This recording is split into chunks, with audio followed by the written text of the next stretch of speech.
Are we live? It looks like we live. Maybe.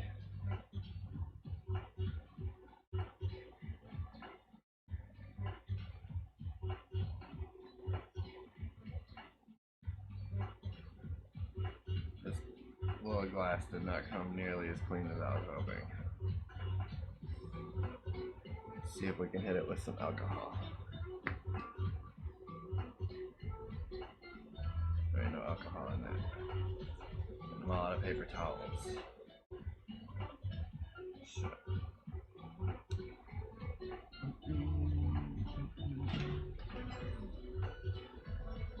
No, I'm almost out of glycerin.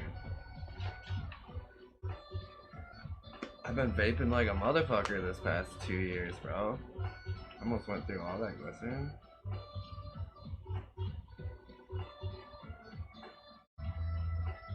This one's not glycerin, this one's isopropylene.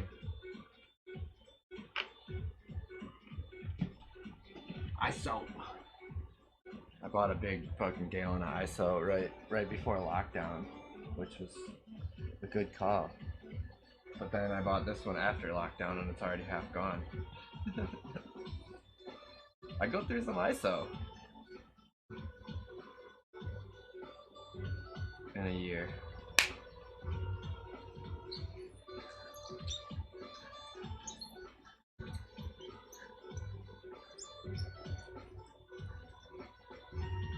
But I like to make sure everything's sterile.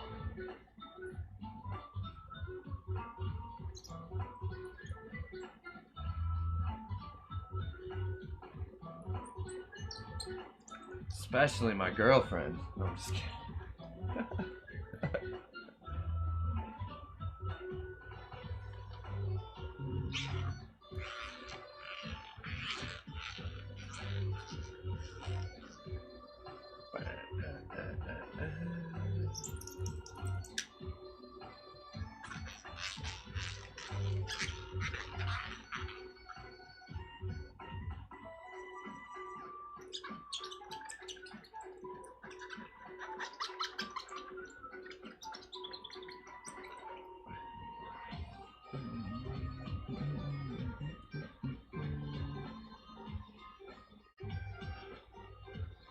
A little behind the scenes. Over here we got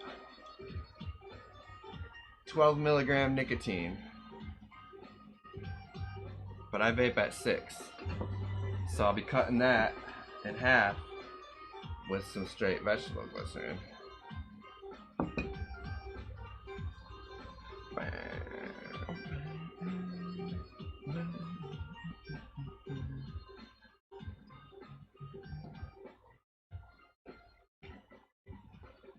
Got a little bit of store-bought fluid in this one.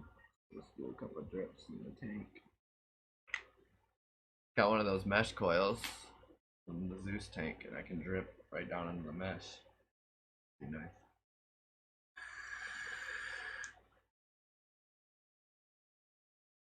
Change the flavor profile on the next hit, because what's in the tank is different.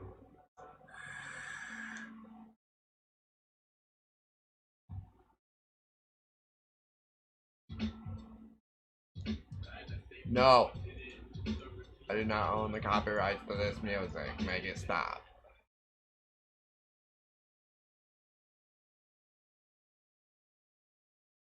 Thank you.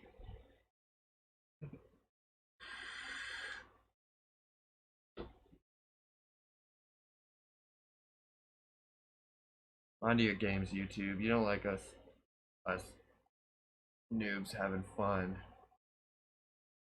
Oh, that store-bought vape fluid is disgusting.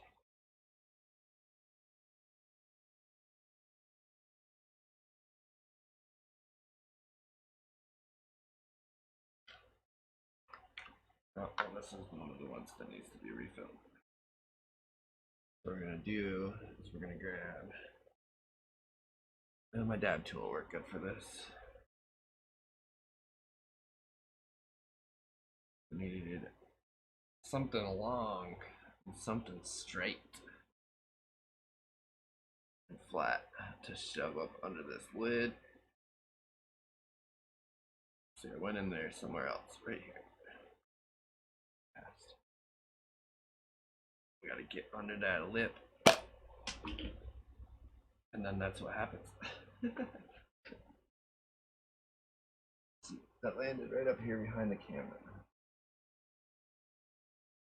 I can't see because of the LEDs. We need some backlight.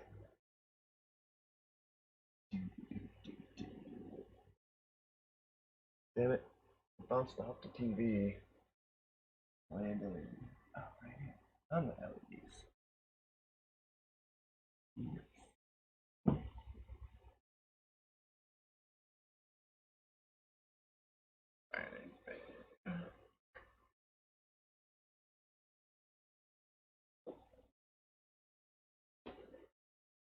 Fuck.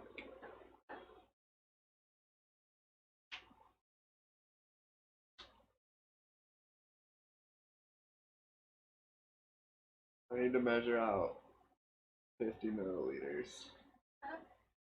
In this thing, I know where the 30 milliliters at. I don't know where.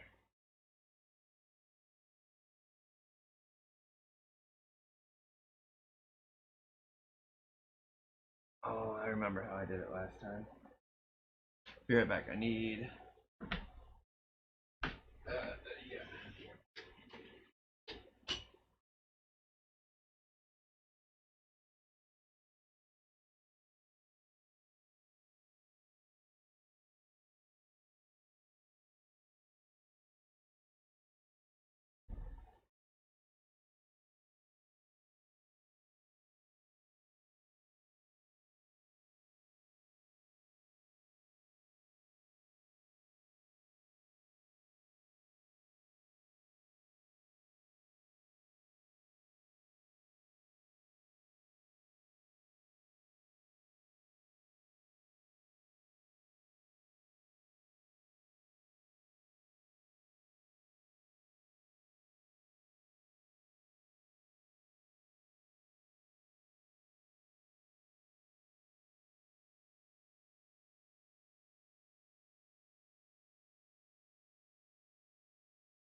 Alright, I didn't find what I was looking for.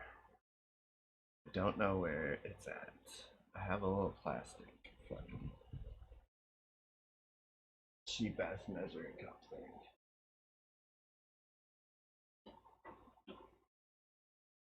I don't know where it's at. Alright, back upstairs. Measuring.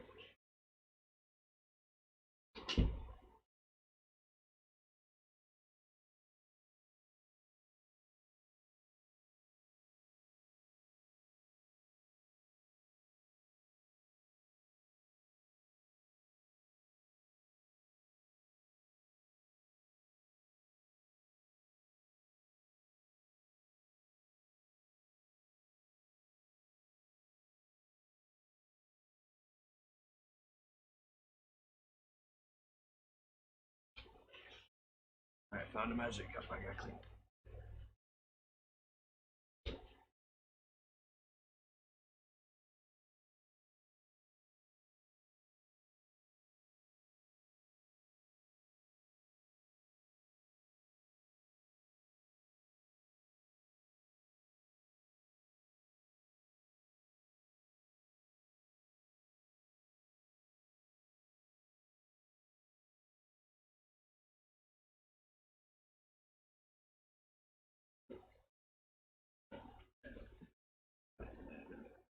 Done.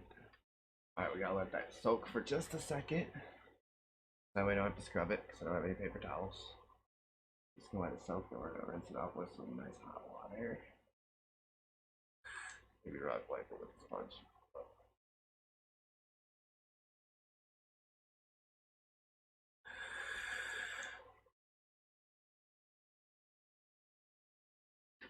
Almost done. I almost got my measure. I thought I was ready.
He was looking up at the stuff on the shelf in the bathroom going, It's like, don't mess with that stuff.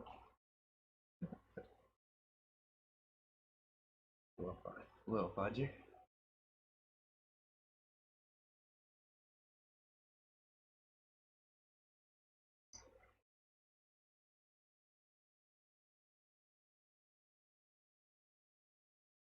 This is just gonna have to work. We're gonna get our 50 mils measured. We're gonna lose some to the glass, but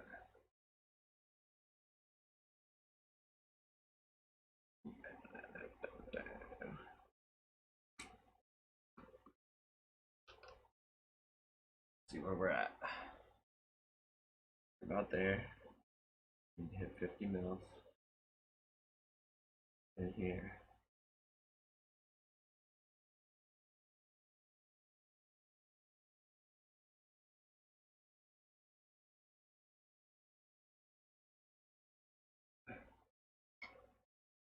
There's 50 mils. Looks like we're gonna be able to do 2. No problem.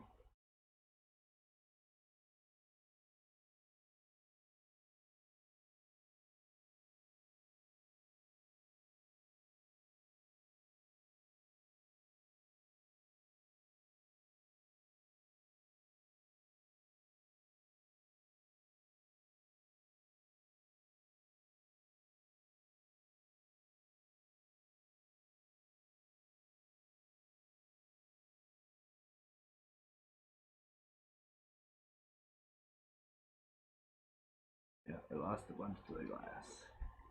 But that's fine.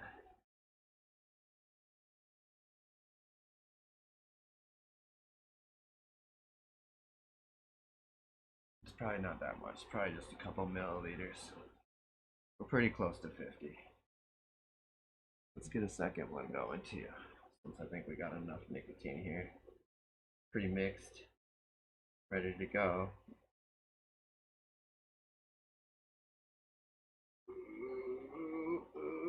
Let's go over a little bit. And then we will make up for the couple lost milliliters by going over a little bit in this one too.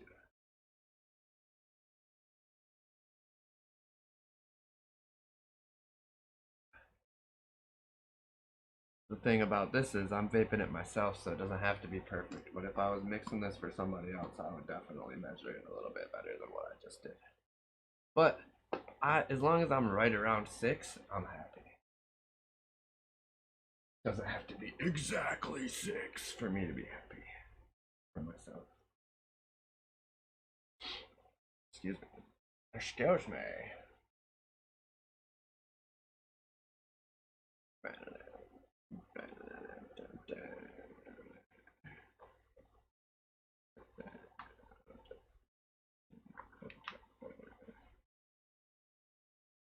I measured the shot, or cleaned the shot glass out for nothing because I ended up using the measuring cup anyways. Ridiculous. I got that stupid fucking free song stuck in my head now.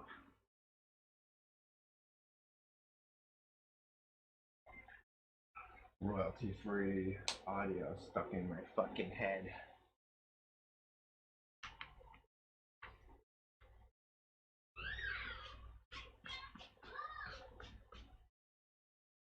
Alright, we need another bottle opened and ready to go.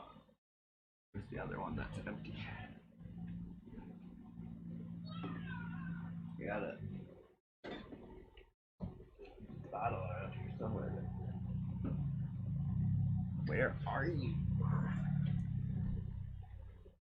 There's an empty one, but I haven't used that one yet.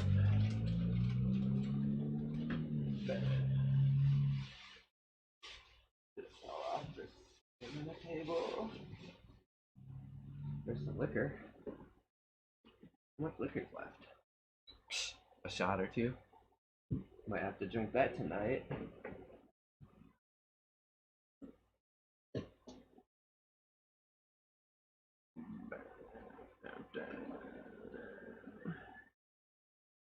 Fuck. Where's that other bottle? What did I do with it? It was sitting right here. It must have fell and I lost it.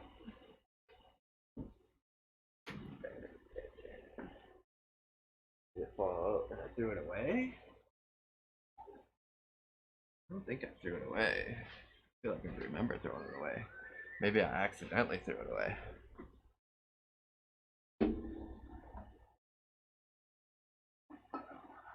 Or maybe it's just in this fucking pile of my shit.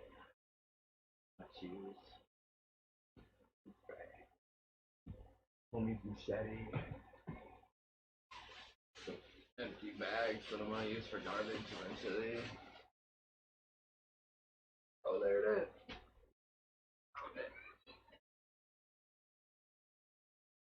Dragon's Venom. That's the store-bought brand flavor, I mean, that I used, that I bought, and it was pretty okay. It was alright. I vaped it. I vaped it down, but now I'm using the bottle for my own purposes. So let's pop this bitch out. Oh, I landed right where I needed to go. Hell yeah. I'm not gonna worry about cleaning them out because I'm using the same flavors as I did the first time. Otherwise I would clean them out, but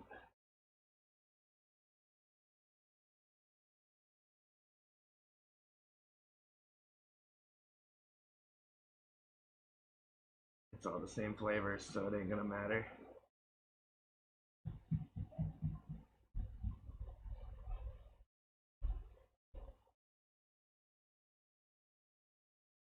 Our 50 milliliters of 12 milligram. And then we're gonna add our flavorings.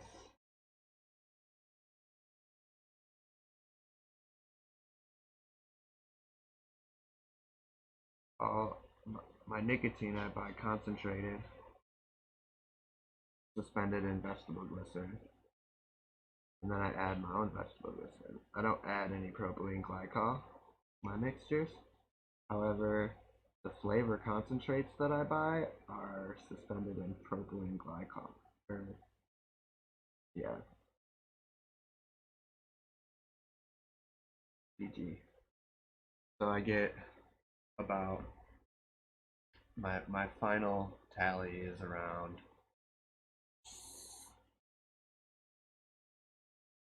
it's anywhere between 85% VG and 95% VG, depending on how strong the flavor concentrates are and how much flavoring needs to go into each flavor to make a strong, not a strong flavor, because I don't like strong flavors. I like medium to light flavors so I can vape on them all day long. But I'm causing issues. So I already know I want grape in this shit. Do I have any grape juice? I Concord grape. I have grape juice somewhere. Where's my grape juice? Is it gone already? I've been vaping the fuck out of this grape juice. So I would not be surprised if it comes.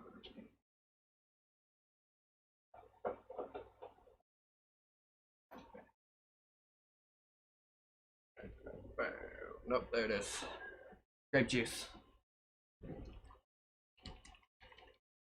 I fucking love grape vapes. The graper the better. We can get that bitch to like fucking. It's open, bitch.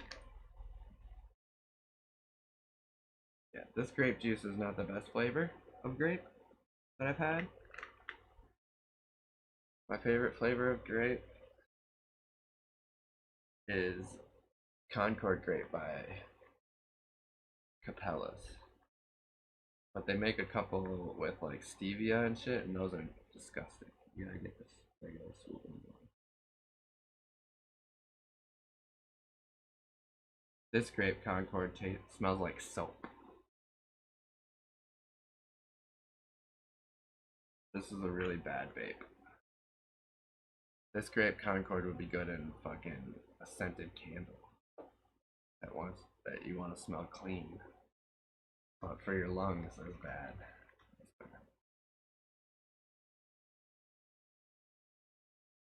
Ooh, that watermelon's good though too. Maybe we just go with the full watermelon. What are our labels? Vicious Vixens and Dragon's Venom. I think Vicious Vixens is our watermelon, right? We'll go heavy watermelon on this one.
$120 drops so far.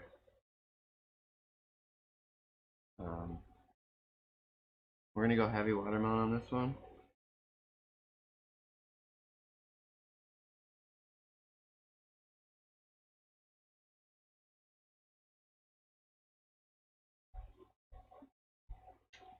I go 150 drops per 100 milliliters. Watermelon. Oh wait. Oh no. Let's do grape juice on this other one. Let's do the same fucking thing with grape juice on this soda.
It's 120.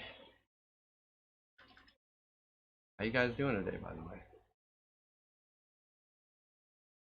How's everybody?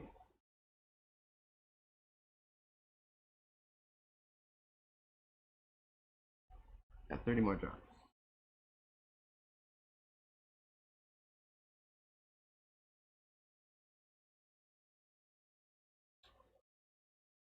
Bam.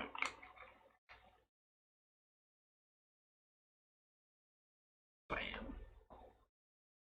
What's up with this raspberry? I don't think I like this one either, but I think I was using it with that Concord grape.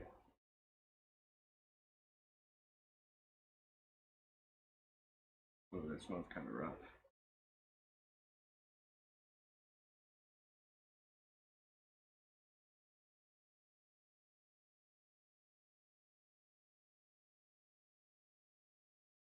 I don't hate it. Not that great, but I don't hate it. Let's try it again on a fresh finger.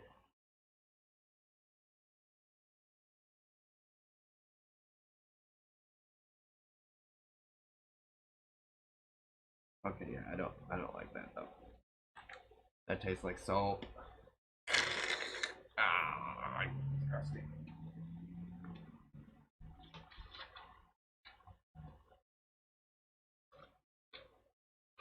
Palate cleanser of the Ohana Bunch variety. Not a sponsor. Alright. So, raspberry's a no-go. Some of this Florida key lime.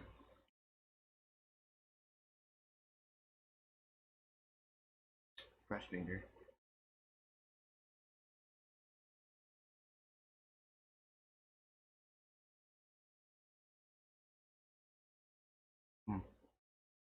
Kind of spicy. I don't want a spicy lime. Fucking vape. That'd be good candy though. Maybe make some Florida key lime rock candy. That'd probably be pretty tasty. Alright, I already know the blueberry is good. That's probably what we're gonna end up using. I was just trying to see if I had anything else. What about that coconut? Let's try that coconut.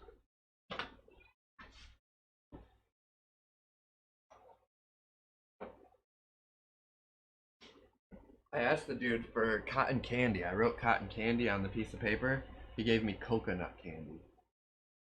So I haven't used it because I don't like vaping coconut. I mean, it's not bad. It's better than some other flavors.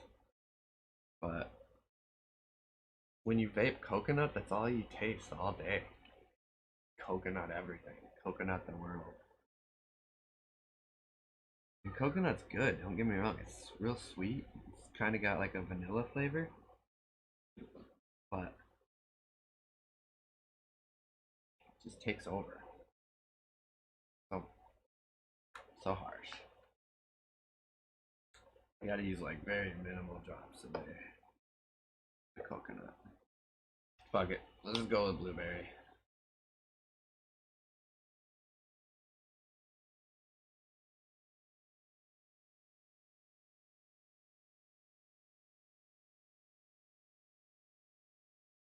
Whoa, I did not mean to do that. Fuck. Keep the bottle.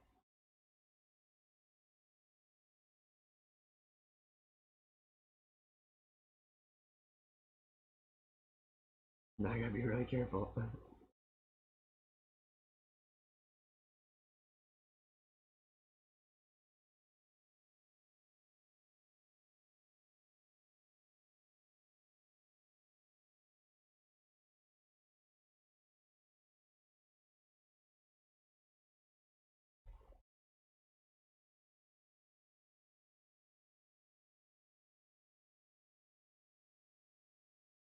I think the little spurt was about 15 drops, so we're gonna put another 15 in there, make it a solid 60.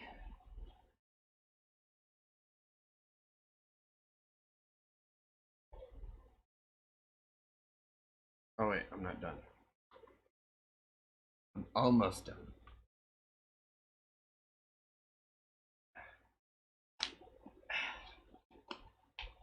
We gotta top it off with vegetable glycerin now.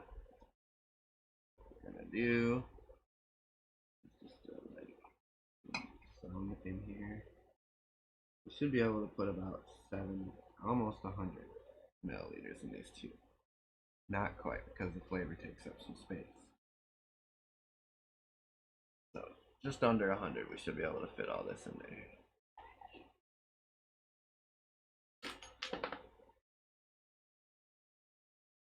But for this, I'm gonna need a little bit of light because I'm not gonna measure it. I'm just gonna top them off.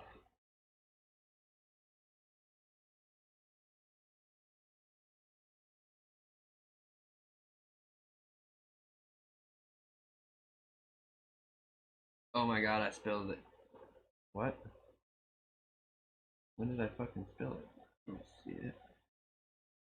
Oh, I see it. Wait, no. The bottle's cracked? The fucking bottle's cracked, bro.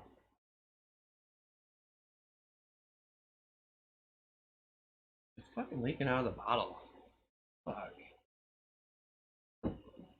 I wasn't prepared for this. It's making a mess. I don't have any paper towels. Shit. Don't reuse your bottles, ladies and gentlemen. Hold on, let's just double check.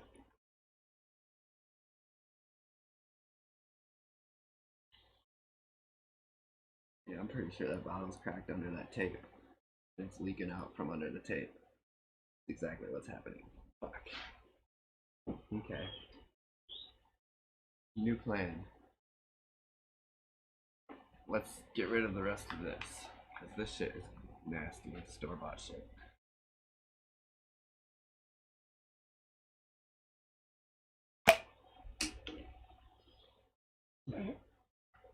Okay. Let's go clean out all this store-bought shit real quick. We'll be right back.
Well, shit. He had the door open. Alright, now we gotta dry this out. Fuck. Was not expecting this bottle to be broken. I do have one more fucking napkin. We'll just shove that bitch in there. Spin it around.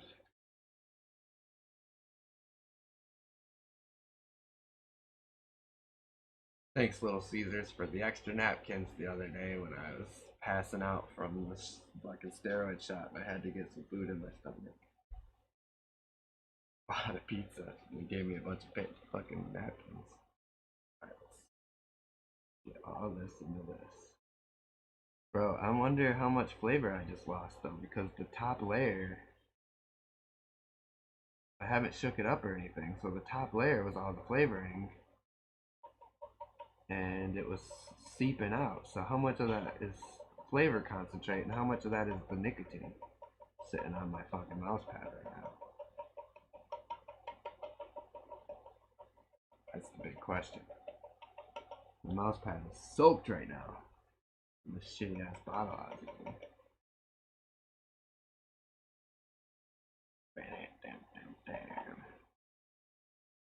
Alright, we need to pitch. We need to pitch it. I don't know.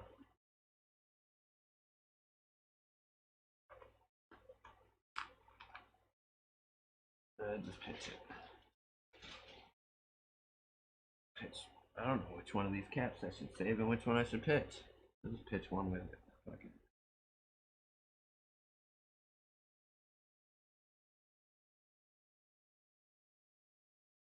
And we lost some fucking nicotine. That's what we lost. We lost mass. We lost weight, volume. Fuck. That's gonna fuck up this whole mix. Fuck. Do I add more flavoring or do I just call it? Fuck, I don't know what to do here. It's definitely lost. It lost some fucking weight. Some volume. For sure. Means we're gonna have less nicotine, but the flavoring's got lost too, I'm sure.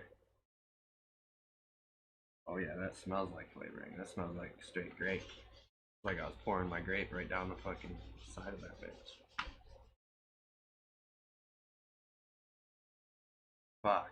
That means I lost flavoring, which means I gotta flavor it again. I gotta season it again. But I don't know by how much because it fucking just leaked out.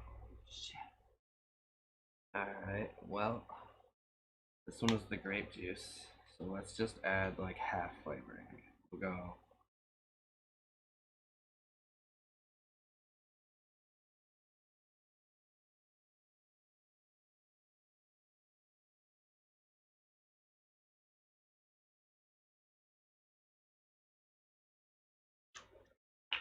We'll go 45 drops that, and we'll do like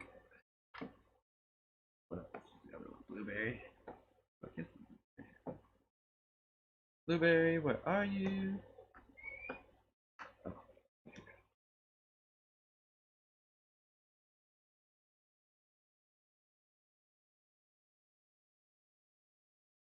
Let's do a mediocre 20 in there because I don't think it lost all the flavoring. I think it just lost some of it. And we definitely lost some nicotine too. Man, fucking sucks. Oh, well, let's just add a little bit more back to that. So, fuck it. I kind of know where I need to be because this one didn't leak. So as long as I fucking level it off, and I didn't lose as much flavor as I thought, or if I lost more flavoring than I thought, then we're gonna have more nicotine. But I think we only lost a couple milliliters anyways.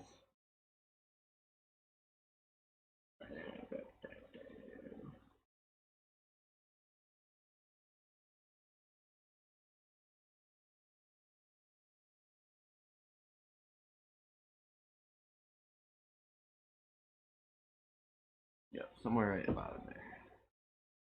That's pretty fucking close. Eyeballing it anyways.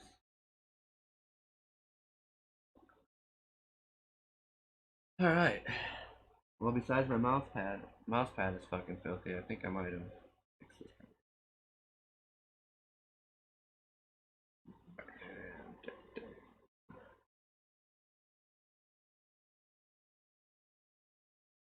Let's just top them off.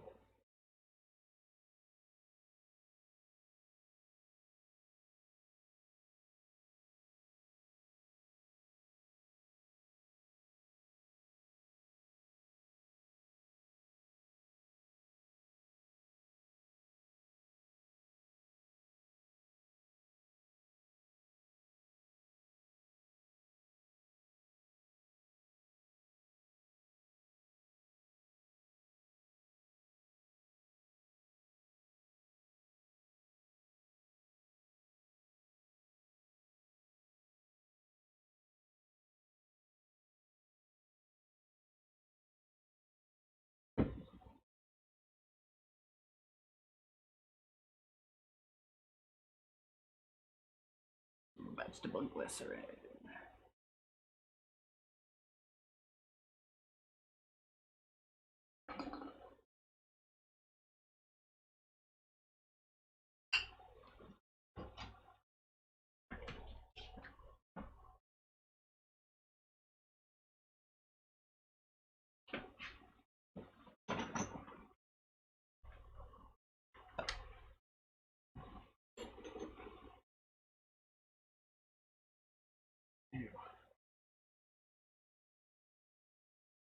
Damn it, I hit all that. Oh, we got this. Fucking dog hair on my lid. That. Get some dog hair in my vegetable glycerin. And the fucking get that. Fuck that noise.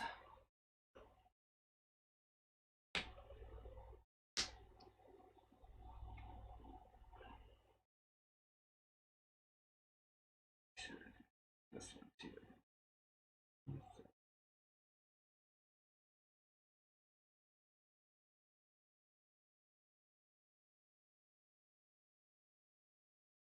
Yo, that's got a different size lid than the other one.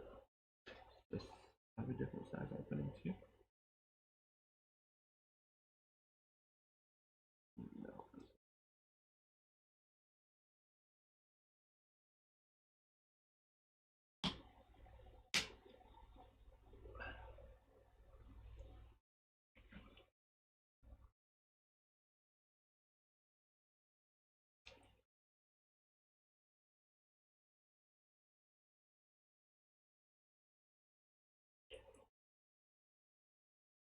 As a vape fluid mixer, you can speed steep it by heating it up, running it under hot water. The vegetable glycerin gets more viscous, can homogenize better.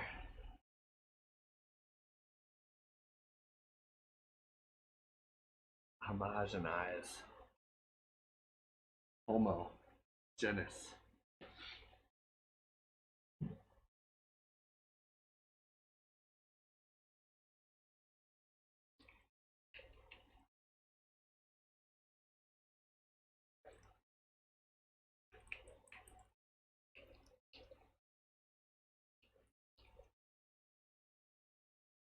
But if you leave a little gap in your bottles to where the fluid can move around, you can shake it enough to actually get that shit moving around, bouncing around in there. And when you get it bouncing around in there, you get a bunch of air bubbles in the fucking vegetable glycerin, which is what you want.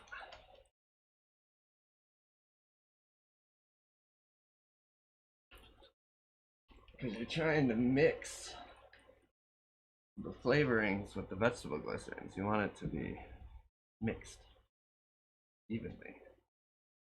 Same with the nicotine. You want it all evenly mixed in there.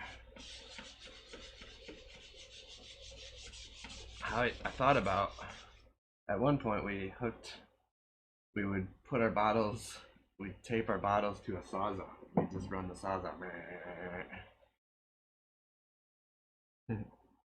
Yo, thanks for the sub or whatever just happened. I'll do something.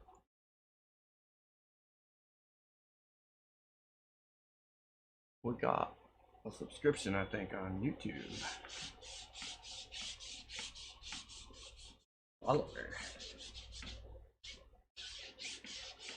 Yeah, I might just have to clean my mouse pad again because I got fucking that vape fluid all over it. It was seeping out of that bottle. Bullshit. But yeah, now we need to empty out this fucking store-bought fluid because I'm so tired of vaping this store-bought fluid. I pour it into this trash can out there. It's actually a bag of Doritos that I ate, all the Doritos, and I just been filling with napkins. Trash.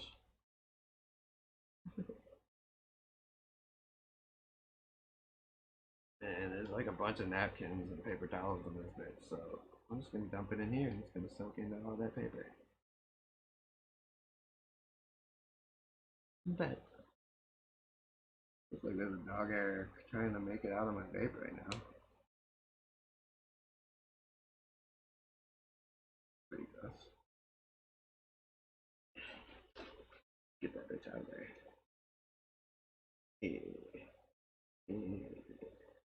Oh, it's like stuck in one of the O-rings or something. Awkward. Alright, well, what we're gonna do about that. This, I don't even know if I'm gonna reuse this coil, so let's just pull this whole bitch apart. Clean it out. Get all this nasty ass flavoring on here. We'll determine if the coil's still reusable.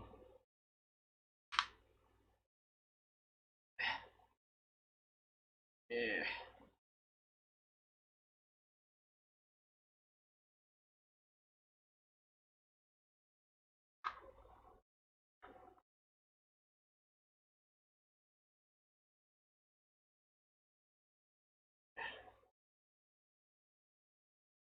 Oh, that O-ring's off, but off foobarred. Didn't leak though. Ah. Alright, now it's leaking on my hand. Alright, I need some water. Be right back. Second.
Same story, by the way. Hot water. The hot water fucking makes the fluid more viscous, so it rinses out like really easily. Cold water, not so much. Hardens the fluid. Doesn't make it run as easier. I don't know what I'm trying to say. It melts? Fucking, I don't know. I wonder if I could just wipe this off with some water, or if I actually have to soak my whole fucking mouse pad again. Maybe I could spray some cleaner on it and wipe it, and then, because it's like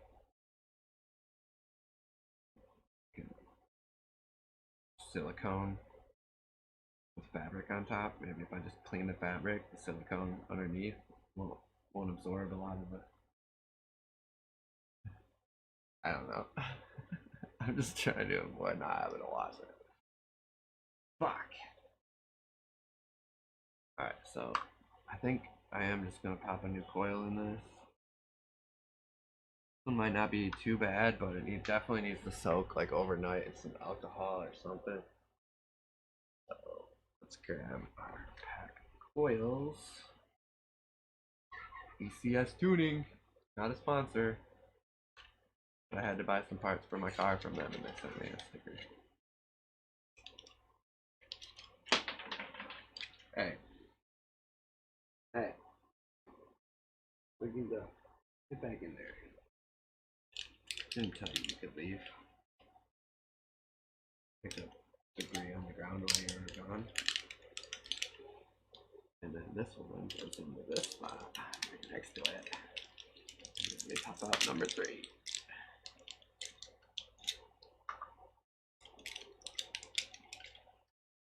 And then we store this away.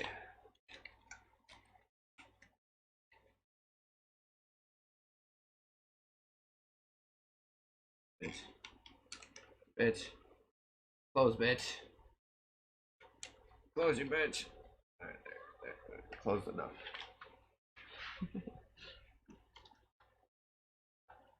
Closed enough.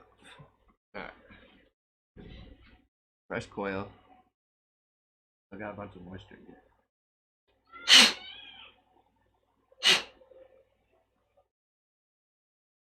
That didn't help.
Which one do I want to try first?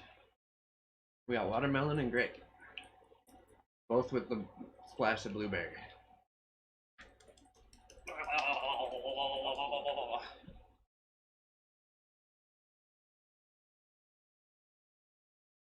Oh, I just sprayed myself in the nose. God damn it.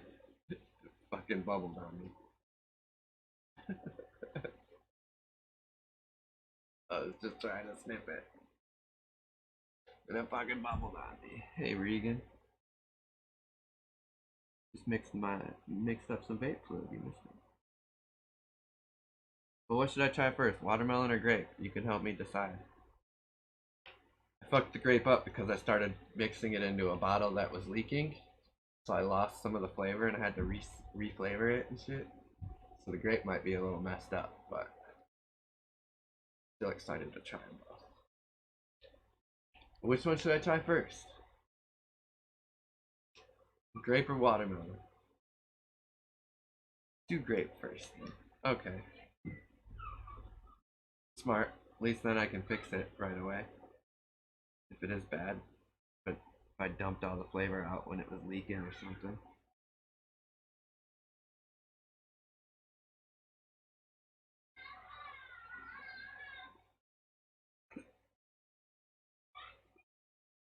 Put a fresh coil in there too, so we should get maximum vape, maximum flavor.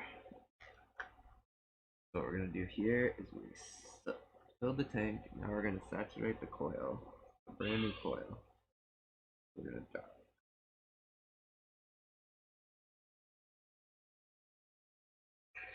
We're gonna drop 10 drops right down onto the fucking coil itself, right off the bat.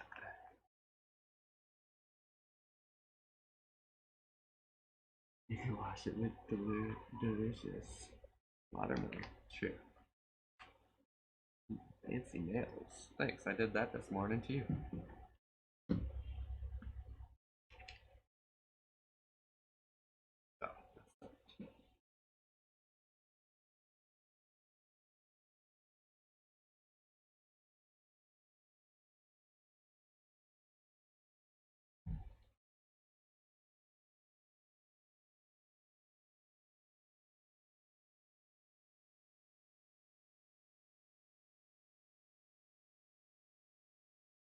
Mr. Productive, yeah, I guess. Not really, I watched a podcast or two. Now I'm streaming on YouTube for a minute, but YouTube won't let me listen to music and stuff. So I haven't really been streaming on YouTube long term, more short term shit. When I'm bored. But we're streaming on YouTube right now.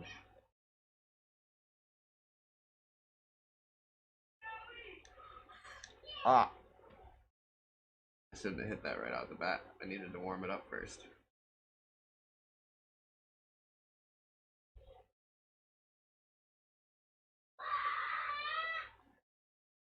He played disc golf.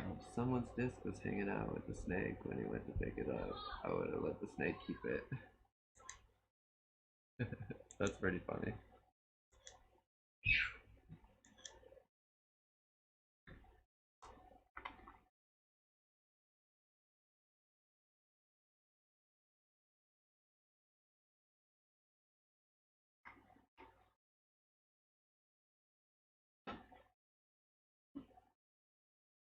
I like snakes. Snakes are cool people. Unless they're poisonous. Then they can fuck off.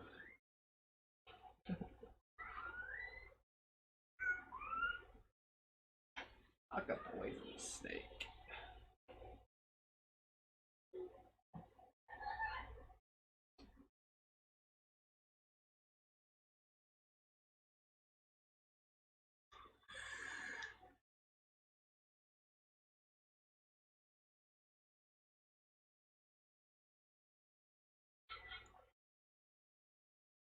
A snake fell on you.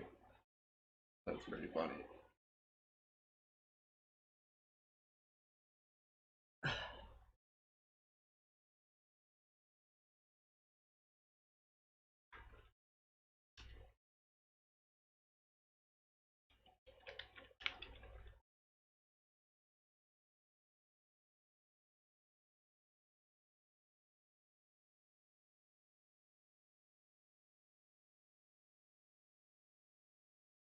I'm supposed to be getting my Twitch back tonight, which is cool. I feel more at home on my Twitch.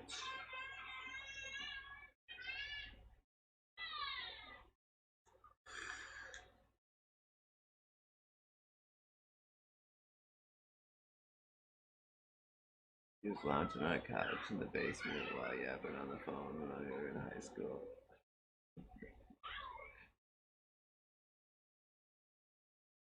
A snake fell off a pipe and landed on your thighs. Just a wild snake? That would be pretty traumatizing, I think.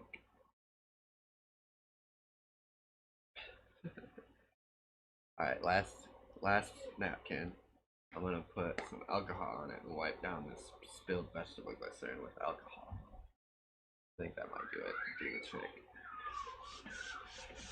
Because the alcohol will evaporate.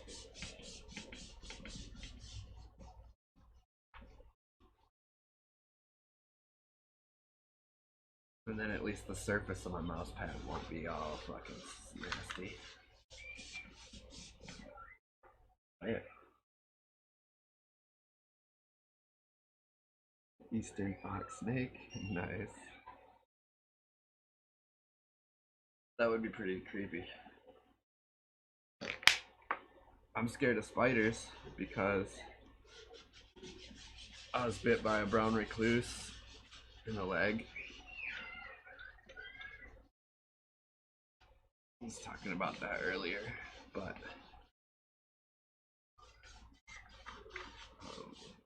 now it doesn't matter if they're poisonous or not. It changed something inside my brain where now when I see a spider, it just freaks the fuck out like it's the end of my life or something. Like, that thing's gonna kill me! Like life or death moment when I see a spider now.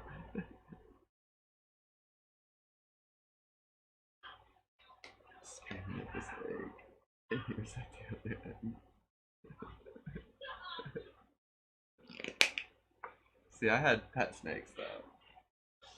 I had a ball python that I got when he was a baby, and I would just let him wrap around my neck, and I would go on like bike rides and skates.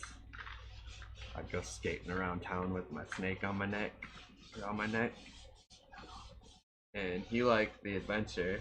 He liked the body heat that I would produce, 100 degrees on skating and stuff. So he liked the heat. He liked the adventures. And once he started warming up, he'd be moving around a lot, but he wouldn't, like, he would stay on me. Like, he was like my little fucking traveling buddy. No, he was cool as shit. But I remember I'd go into like stores and stuff, and I'd go to be checking out, and like female cashiers would start freaking out when they realized I had a snake on me and shit. They'd start screaming and shit. Oh my god, a snake! And I'm like, nah, it's okay. He's just chilling, man. He's not gonna get you. He's a baby, and he's on me. He can't jump. He's a faller. He's not a jumper.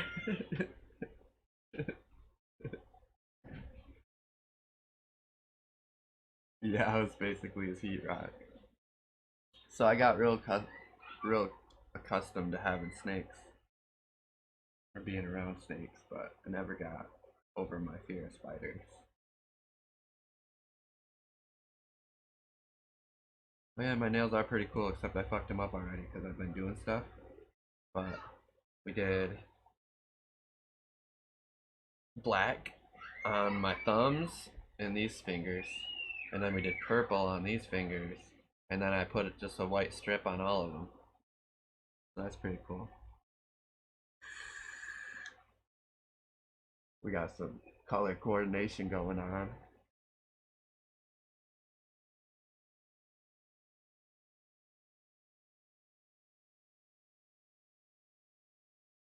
I used to always just do my middle fingers different colors and my thumbs different colors, so when I flicked people off it'd be a different color.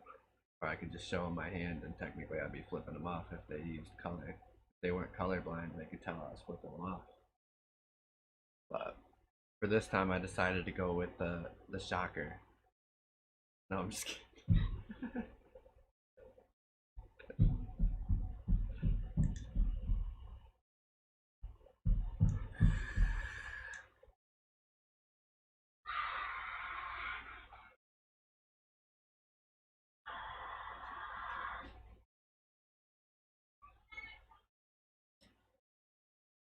I definitely lost some of the flavor concentrate. It's a really light flavor. The grape.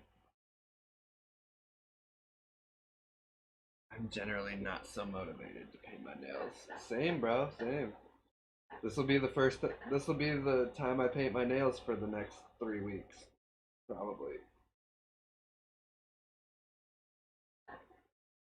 But I can say that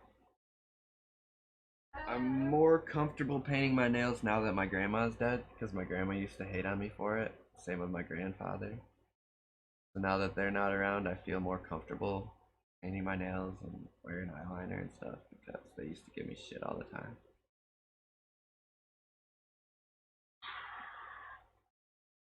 The child in the background. Probably not. They're just being annoying ass kids.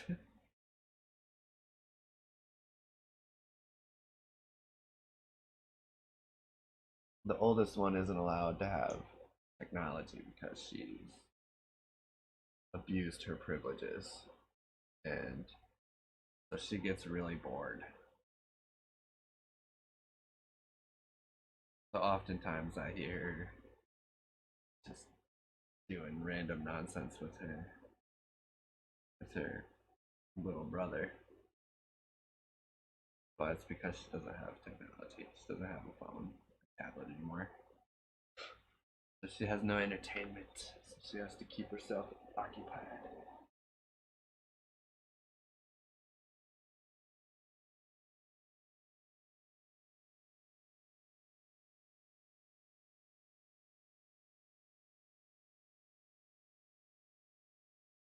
Always march to the beat of your own drum. Same. But in her case, she was 11 and she was messaging like adults online in in ways that those adults should probably be in prison. you know.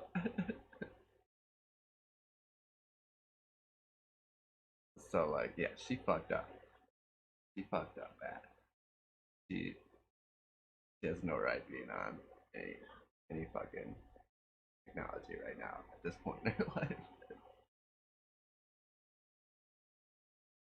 Yeah, she fucked up.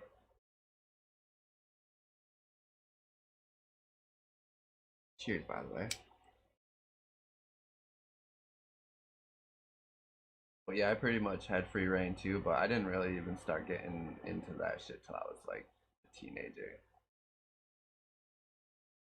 When I was her age, I was like sniping cigarettes from my mom's pack, you know.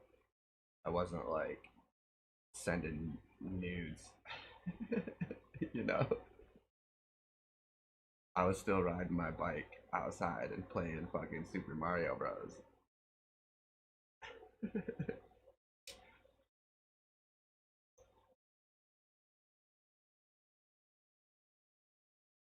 I was a good kid until I hit about 13, 14. Started smoking weed. School got really boring. Like, I could still pass all my classes, but I just didn't want to do the work. Like, it was all like repetitious bullshit that I already knew. I was just bored. I was missing too much school for them to accelerate me. They wouldn't give me any harder classes if I wasn't attending enough. And then it was just all downhill from there. I eventually dropped out, got my GED, and went and got a job before my classmates even finished school. I had a job and shit.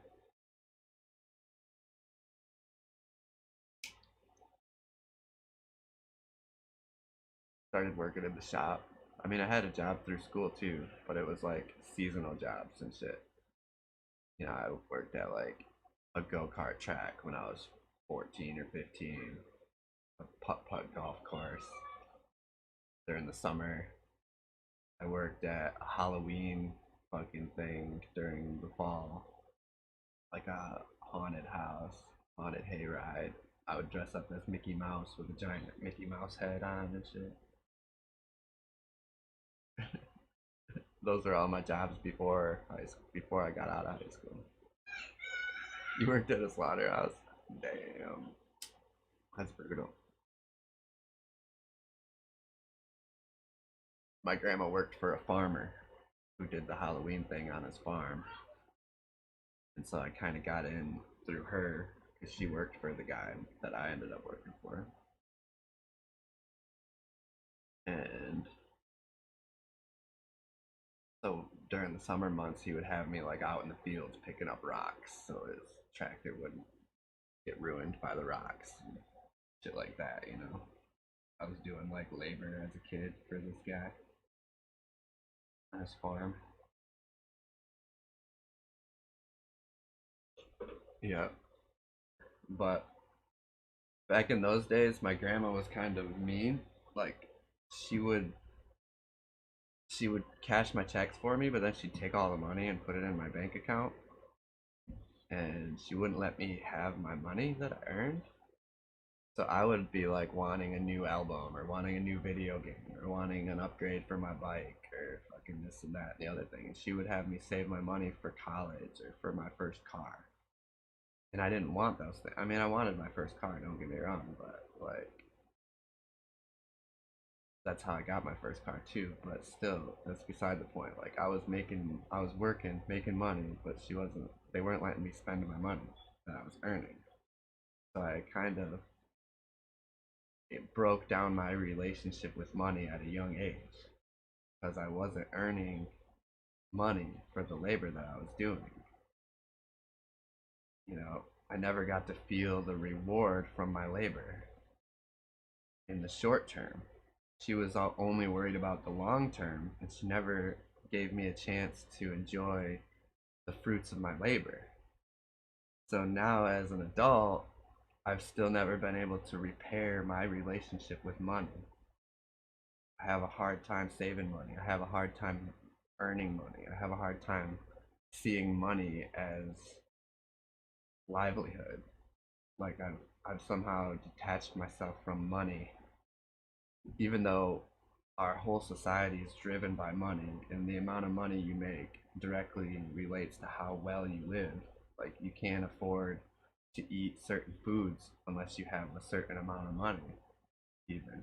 And so like you have to be able to make money and have money in order to live a good life. And so there's a direct correlation between money and living a good life. And that was broken down for me at such a young age that it upsets me, and I don't know how to fix it for myself. Like there's something I need to fix in my brain to repair my relationship with money. So that way I can have some and learn to make it and learn to be driven by it. You know, that's the motivator in society is money, and I'm not motivated by it like I should be.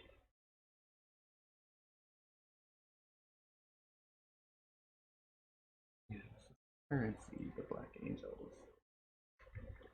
I have a song too. It's by Papa Roach. It's called Insects, Angels to Insects.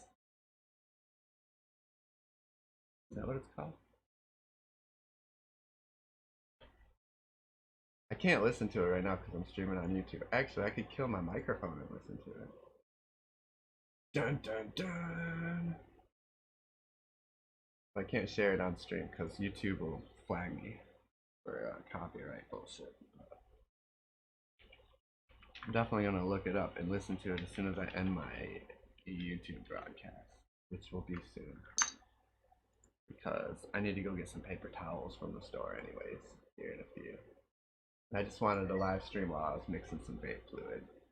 That was the main reason for me loading up this YouTube stream. So hell yeah, we're getting it. But the Papa Roach song kind of reminds me of how I feel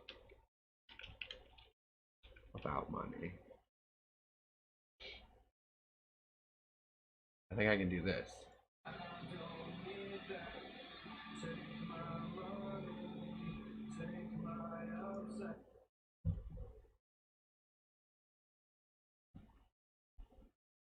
I was not overly impressed. Well, Papa Roach has really, what am I trying to say? he's not a static singer or a static musician. Like all through his career, he's changed, and not to say that he's varied that much from his original, because he hasn't really varied that much, but like his style, the way he carries his voice, a lot of that has changed over the years, and it sometimes circles right back around to his start and shit. But I just think that the dude's really talented. I agree with you that he's kind of cookie cutter, especially in the beginning. But I think that just like with a lot of these bands, like System of a Down, Papa Roach, a lot of their first albums were their best albums because they were so raw. And, you know, it was more it was more about the aesthetic than being perfect in the eyes or in the standards of the public. You know?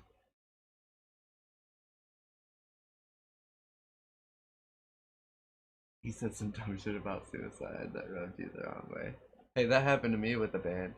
Uh, it's a Christian band, fucking heavy metal Christian band, borderline death metal. I think it's called For Today.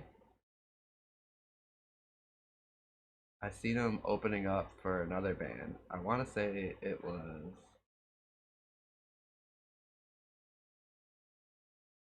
We Came as Romans. I went and seen We Came as Romans with a buddy of mine, and For Today opened up for them, and I really liked their fucking style. I liked their music and shit, and it didn't really bother me that they were Christians, except during their set, they stopped singing and they started preaching in the middle of their fucking set. He's like, I just want to take this time to thank God, and he like had everybody do a prayer and shit. And I was just like, dude, that is not what I fucking came here for. This shit is fucking stupid, dude. Like I'm in here trying to mosh pit these motherfuckers. Like I'm down. I'm cool with all of the fucking fans and the audience. Don't get me wrong. But like I'm not there to fucking hold hands and hug and fucking kiss and fucking have a fucking powwow shindig. Fucking I'm here to fucking fuck shit up, man. This is heavy fucking metal. Your music is blaring in my fucking face right now, and you're gonna stop the whole set to do a prayer? Like this is not your fucking pre this is not your chapel, bro. This is not a chapel at all.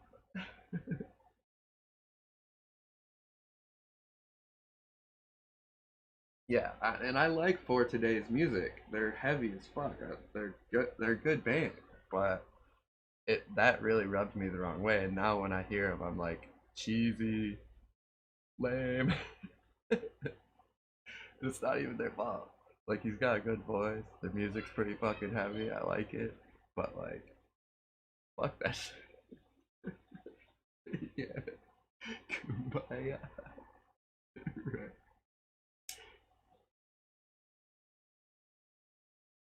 Now, with that said, I am pretty anti-religious.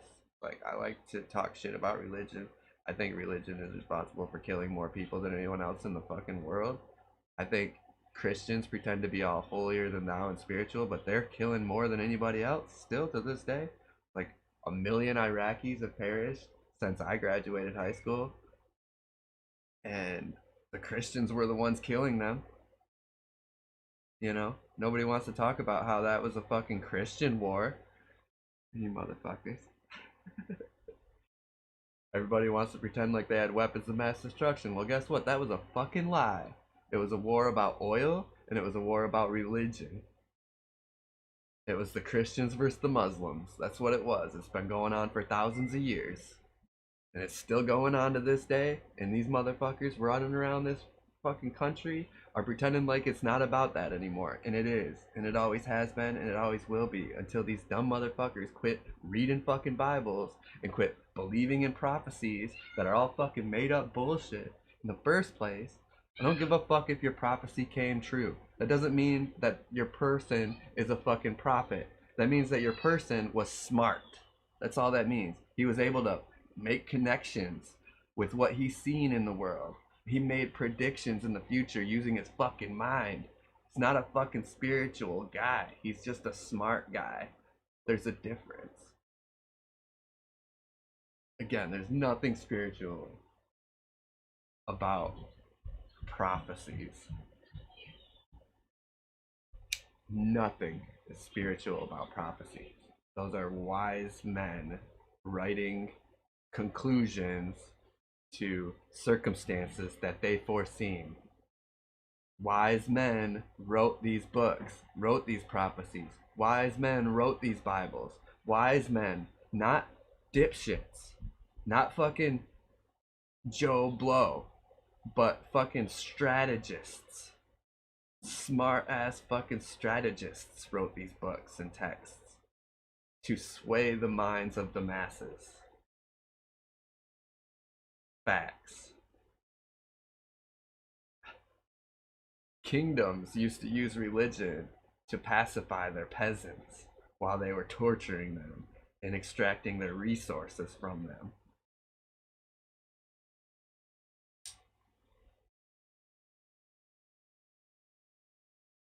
Christians erased the Egyptians from this planet. Christians are attempting to erase many more religions from this planet. They're trying to assimilate. They're trying to conquer. They have been for thousands of years. And this shit is still going on to this day. They're still out there conquering the fucking world. Like they're doing it for the fucking... They're doing it for their own self-righteous reasons. And they feel justified and honorable in their conquering of the rest of the world. And it's sickening. The whole fucking thing's sickening. That's why I'm talking about it. Because it makes me sick to my stomach. Religion, all religions are cults. Facts. There's no difference between Jesus Christ's Christianity and Charles Manson's Christianity. There's no difference. They're both cults.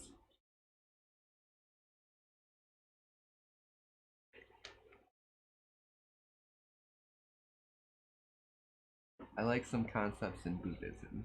I'm not spiritual. I do my own thing. Well, see, that's a misnomer too, because just because... Let me explain. So let's talk about chakras for a moment, because the chakras are make-believe. You don't have portals in your body that are absorbing energies physically. That is all just... It's pseudoscience. It's a representation. So let's break it down though. Humans, in order to express themselves socially and to feel good about themselves, there are certain things that need to happen within this society. Like, for example, expressing your opinions. That is a very big thing that us humans need to do. If you're oppressed, then the opposite of expression happens. You end up exploding in rage. You know? So at some point you have to be able to express yourself, or else you feel oppressed. So the chakra that's related to expression in your throat chakra, that's representative by the color blue, which makes no sense. Again, this is pseudoscience mixed with actual reality. So the actual reality part of it is that humans need to express themselves, or else they become oppressed, and they express themselves in less than light. You don't like what a human does when they're oppressed. You want them to be able to express themselves openly and freely. That's that whole balance and shit. Like, but the facts of the matter is there is no portal in my fucking throat. You know? There's no like energy. The energy that they're describing is just the social construct, the social aspect. I'm not saying that what they're saying is wrong necessarily, but what I'm saying is they're lying about so much. If you believe that somebody can come up to you and hold their hands over your throat and somehow pass energy through their hands into your throat chakra, and that's gonna somehow relieve the feeling of you needing to express yourself without actually expressing yourself, that's fucking bullshit. You're fucking lying. The person who's holding their hands over you is a fucking liar as well. Because in order for you to express yourself, you need to talk. and you need to have someone listen to you and interpret the things that you're saying and maybe even spit it back to you in a different way, that you said it, so that way you can expand your knowledge and your perspectives using and sharing with another human being. That's how you express yourself. It has nothing to do with energy being suctioned from my hands like I'm fucking some kind of DBZ character where I'm shooting energies out like Kamea, blah, or whatever the fuck they say. You know what I'm getting at. But that's what I'm saying though. Is like, just because the religion talks about something that's true doesn't mean that the religion is true. Of course, the religion is going to base itself off of things that are true. You know, again, these are religions created by wise people. They're not just some made up bullshit. They're actually trying to interpret the world around them in certain ways that maybe benefit them or maybe benefit society. That's the whole goal, is to benefit society. At least that's what they claim. But I would argue that they're all religions are trying to extract your value from you, your labor, your fucking money, your value, your own expressions.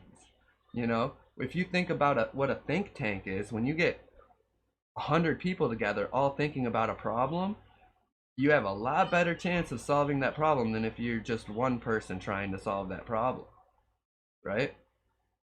So like, these religions are developed over thousands of years. Many different thoughts are going into these religions over time. Again, none of it is true. None of it is factual. None of it is based on science. You know, it's all a cult. That's what it all is. It's all just pseudoscience, cult worship. It's blind faith because there's no proof. Also, chakras are a Hindu thing. Well, yeah, but I just figured I would bring up chakras because that's a very like physical. You know, they claim that the chakras have a physical aspect to them, and they do, but it comes down to your social behaviors and, you know, your dick chakra. That has to do with reproducing. If you're not fucking, then you're building up all this tension inside of you, sexual tension that's gonna spill out in the form of rage or anger if you're not fucking. This is just a human nature thing. This has nothing to do with the chakra. This is just what us humans do. We're driven by our sexuality to reproduce. It's biology 101. You know? Um, you know, the only reason I brought up chakras was not because I thought that they were a Buddhist thing. It was because that it's a correlation between religion, pseudoscience, and actual science. So if we want to talk about something that Buddha does, I don't know a lot about Buddhism, so I can't speak on that. But I can say that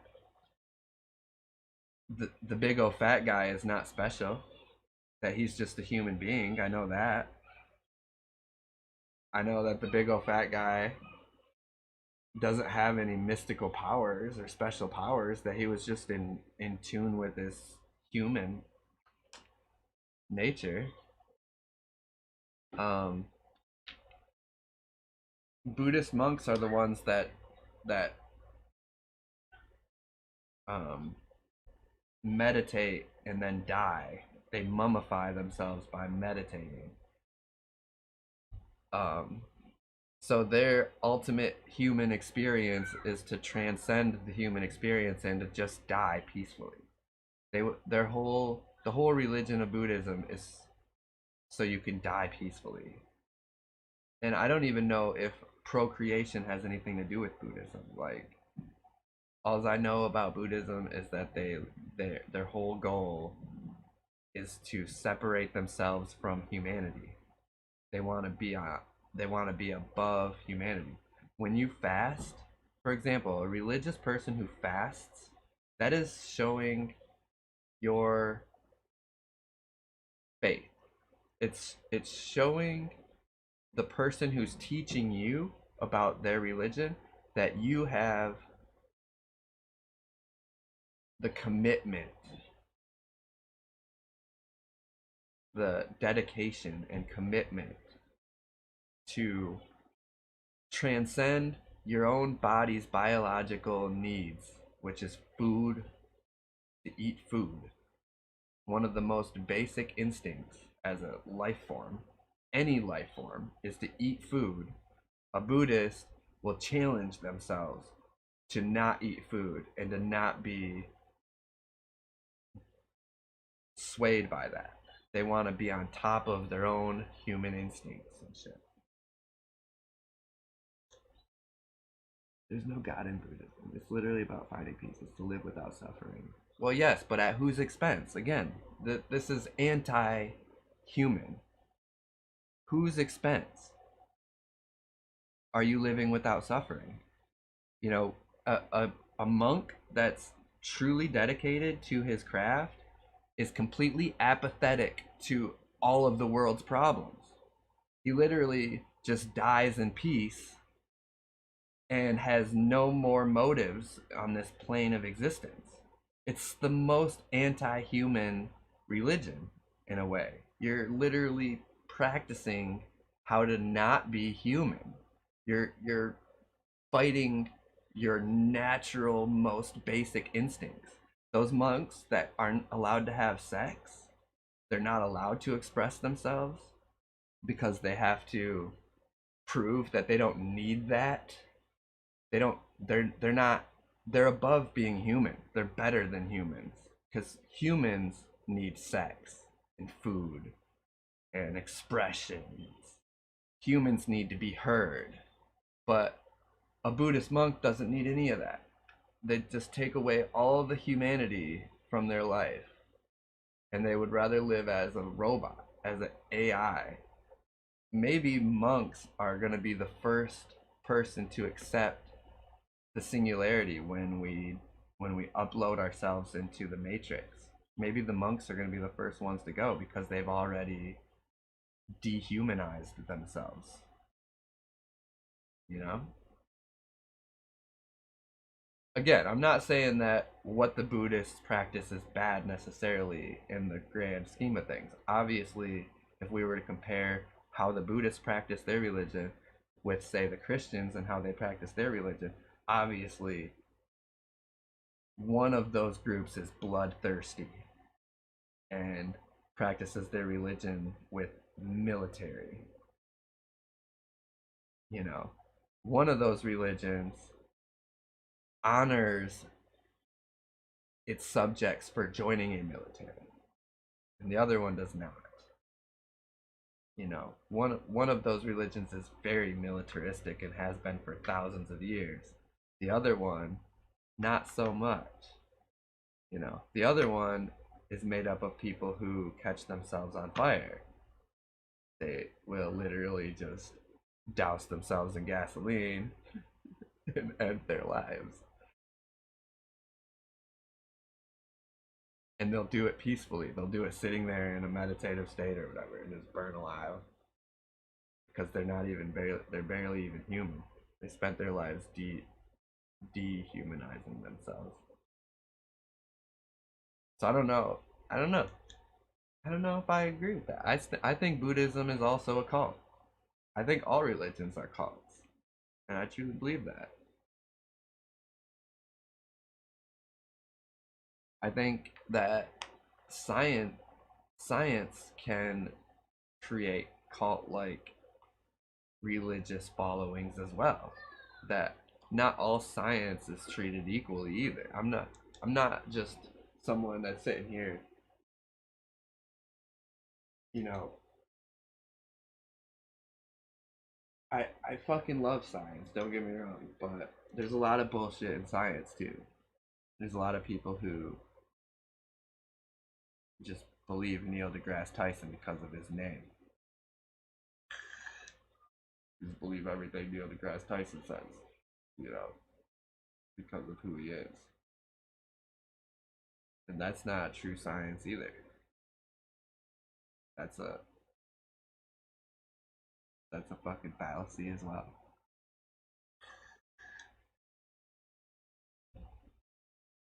Scientologists, for example, they've hijacked the name science and use it for their own nefarious purposes. Scientology is one of the newer religions. It was invented in the 50s or 60s by a science fiction writer. But what's the fucking difference between the person that wrote Scientology and the person who wrote the Bible? You tell me what the fucking difference is. Do that. Tell me what the difference is between the author who wrote the Bible and the author who wrote whatever fucking book the Scientologist people read. I don't remember what it's called. It has a word.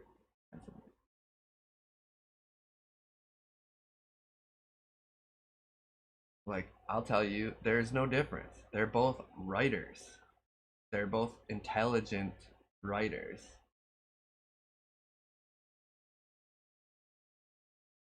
They're wise with language. They were wise beyond language because they knew how to use language to influence others to the max.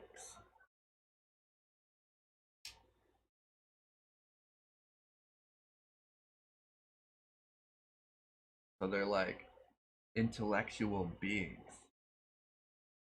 The person who wrote the Bible was smart as fuck. But it was a person. It was a human being. Just like Charles Manson, who claimed to be a prophet. You know, the author of the Bible also claims to be a prophet. Just like Charles Manson.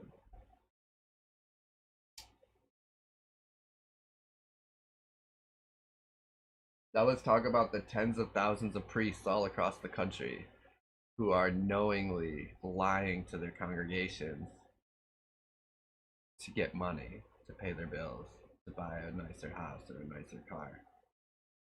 They spend their weeks studying words that they've read hundreds of times and try to interpret it a different way that makes sense to their congregation so that way they can get more money out of them. And they do this week after week after week for their entire lives. And then they teach their kids how to do the same thing. They teach their kids how to use ancient knowledge to create a career for themselves by literally lying to the people in their communities with some fairy tale bullshit because it has good concepts or it has it, you know, Christianity, even though all the bad that it does, you know, it teaches me how to be a martyr, it teaches me how to suffer, you know, it teaches me how to live with death, you know. But yeah, it also teaches you how to dehumanize other human beings. It teaches you how to drop missiles. Or back in the day, it teaches you how to slice people's heads off with swords. But nowadays, they teach you how to drop missiles. You know, that's Christianity for you.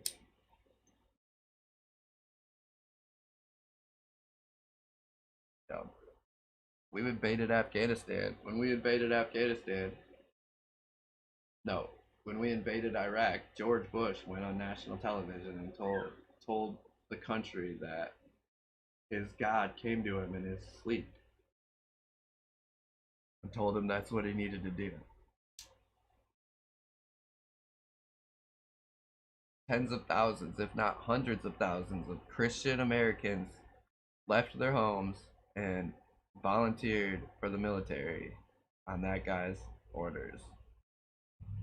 And then over 1 million Iraqis perished, and less than, I think, the highest death count I've seen was like 16,000 Westerners died, and over some of the estimates go upwards of like 1.5 million Iraqis have perished.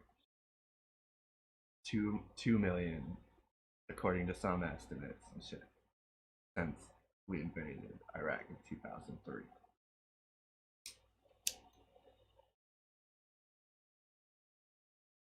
You know, that's what the Christians are up to these days.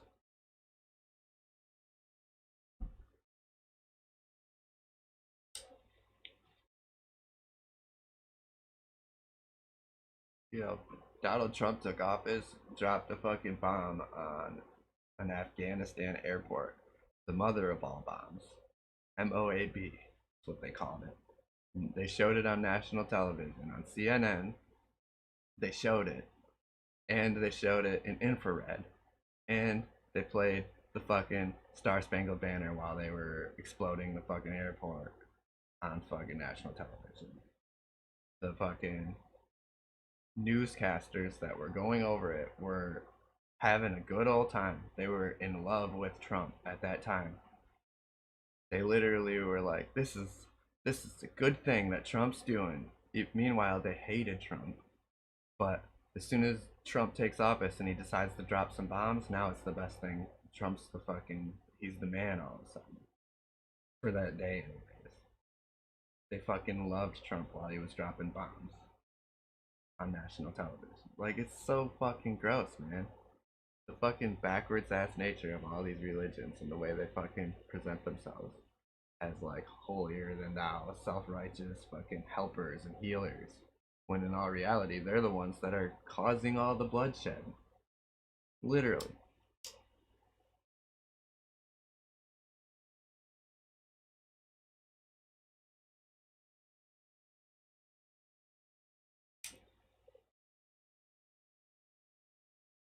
Shit's crazy. I don't know how we got onto religion, but it feels good to talk shit about religion for a little bit, especially on YouTube. I haven't done too many YouTube streams, and these things need to get the fuck out there. People need to hear. People need to hear some of these perspectives.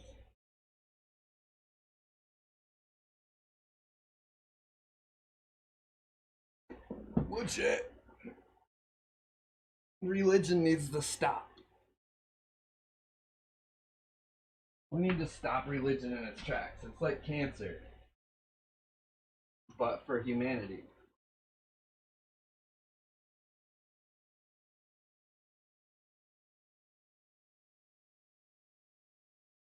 It disrupts our quality of life by a lot.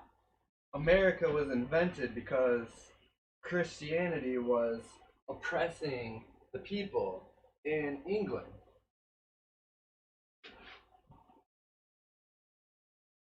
Christianity ran the country, and in England they used Christianity to conquer the world.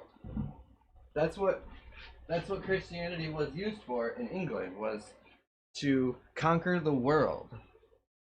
And it's still being used to this day for the same purposes, for conquering the world.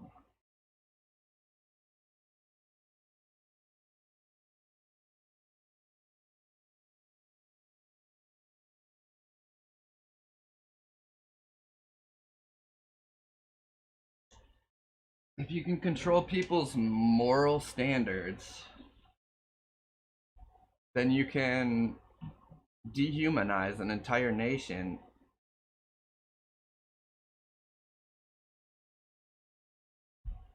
Which is what allows or facilitates war in the first place.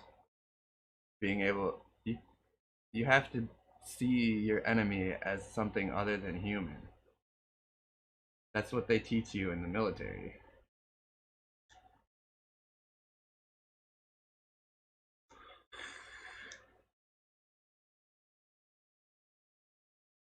But anyways, I'm gonna shut the fuck up about this. I need to go get some paper towels. Probably go for a drive.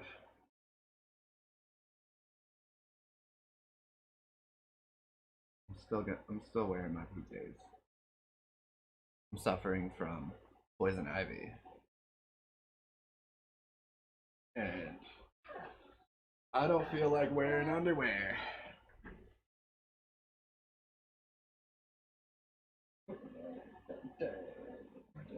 So I'm gonna keep wearing these PJs, but I should probably change my shit.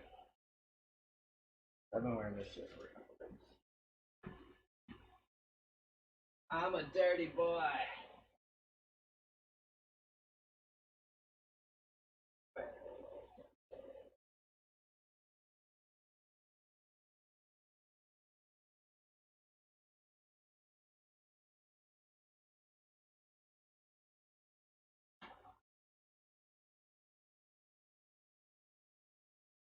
Sleeveless kind of day?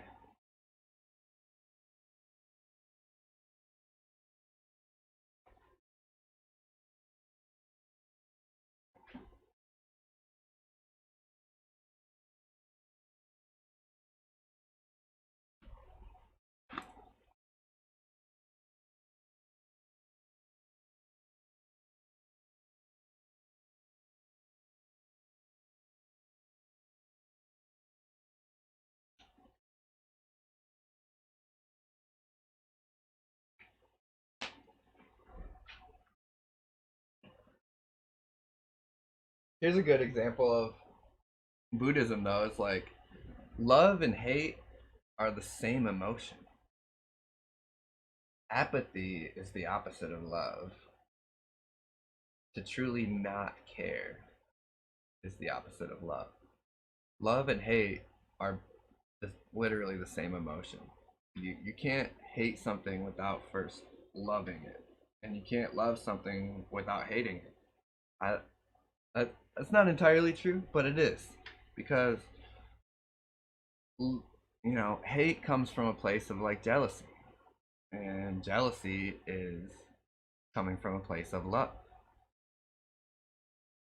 You know, no matter what you look at, like look at your idols, anything that you idolize in this world. I really like cars. Some fucking supercar, some person that's driving a badass supercar. These fucking brand new Corvettes, mid-engine Corvettes that look nice as fuck, probably drive nice as fuck. I look at those cars and I'm jealous. I'm like, damn, I want one of those.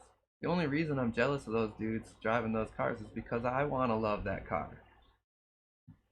I already love that car. I love how it looks. I want to drive it so bad. Any type of emotion that I feel towards someone driving one of those cars is coming from a place of love, and it's because I love that car.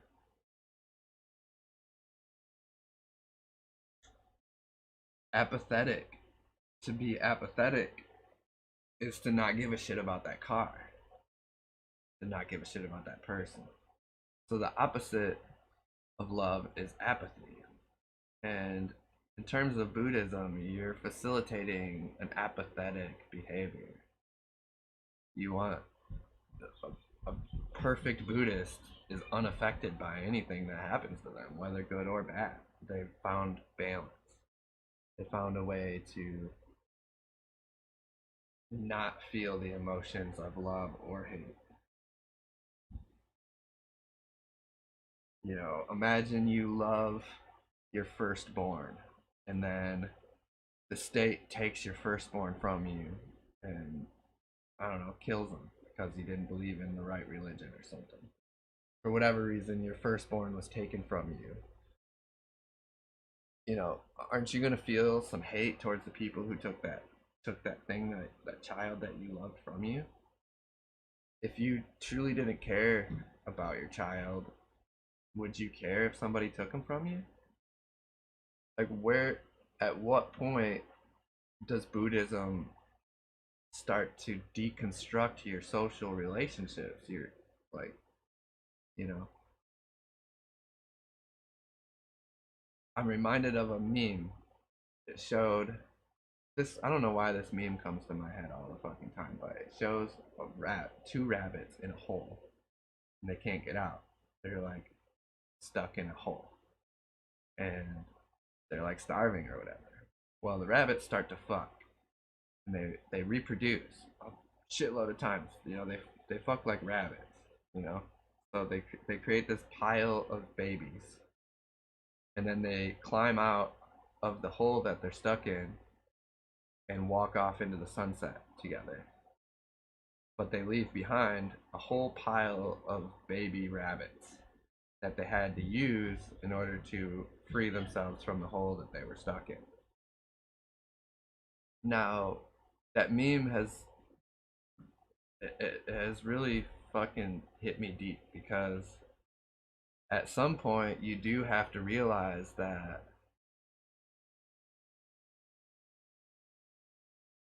you know that kind of goes into Buddhism. Like those rabbits were probably Buddhists, you know, because they were able to separate themselves from the emotional attachment that they should have had with their own kin.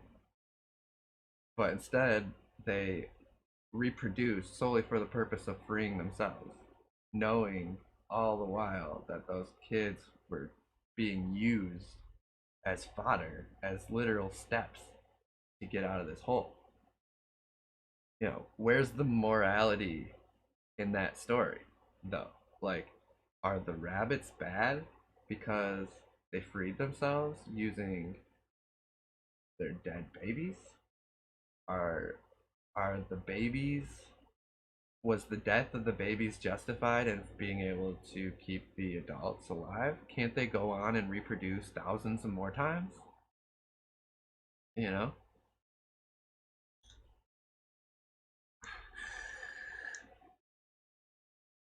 You know, would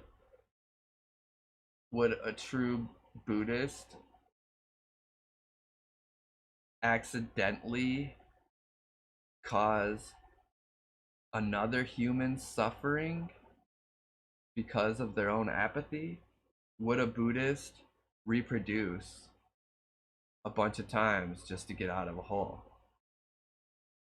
You know, because that's what it would require, is apathy to be able to do that, to be able to have kids just to use them as a ladder, literally, and leave their corpses behind.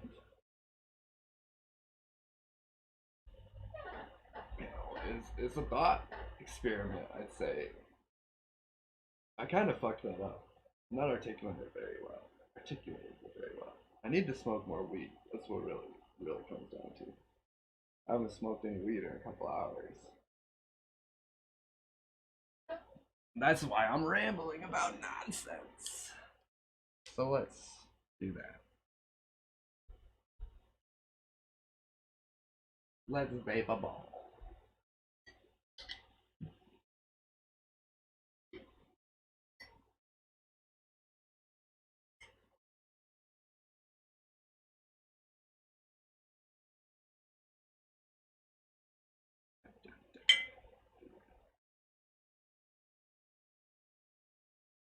Well, the answers to those questions are basically yes, a Buddhist will kill its own kid just to get out of the hole.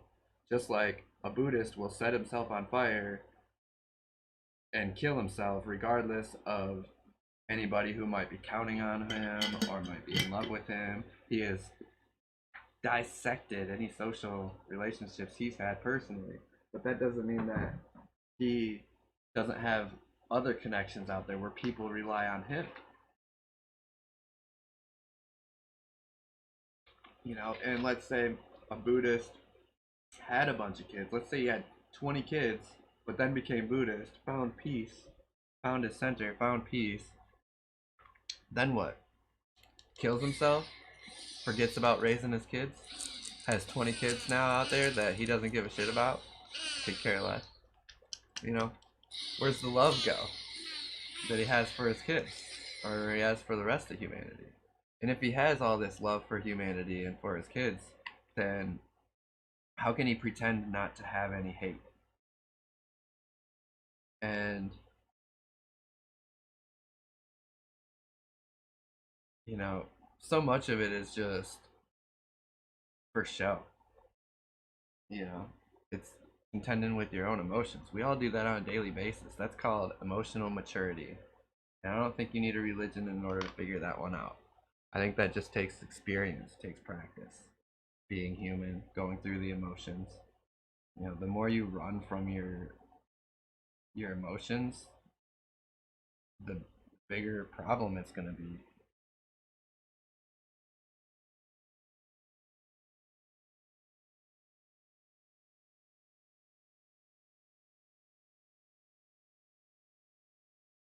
In my old age, I've learned the opposite.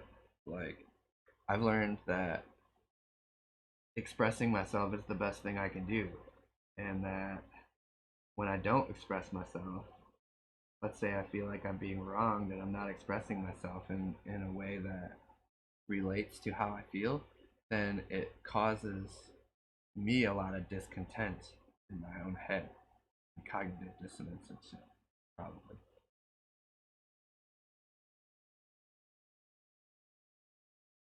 So like, even if I'm like really mad, expressing myself in an angry way, instead of trying to fight those emotions and just push them back and ignore them, pretend like everything's fine and I'm not upset, I've learned that being upset is a lot better for me. It feels better.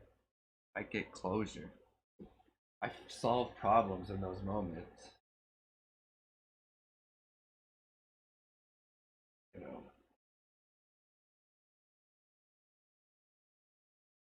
those emotions are being felt for a reason.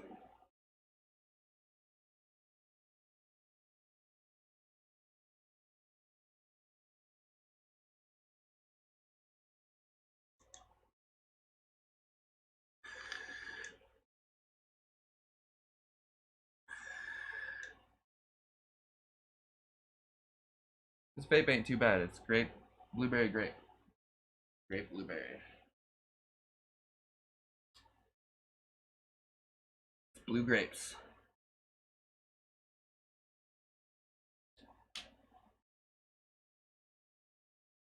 Not to be confused with blue balls. Cheers, by the way. Nobody.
Woo. Ah, that bitch is hot. I'm gonna give that a moment.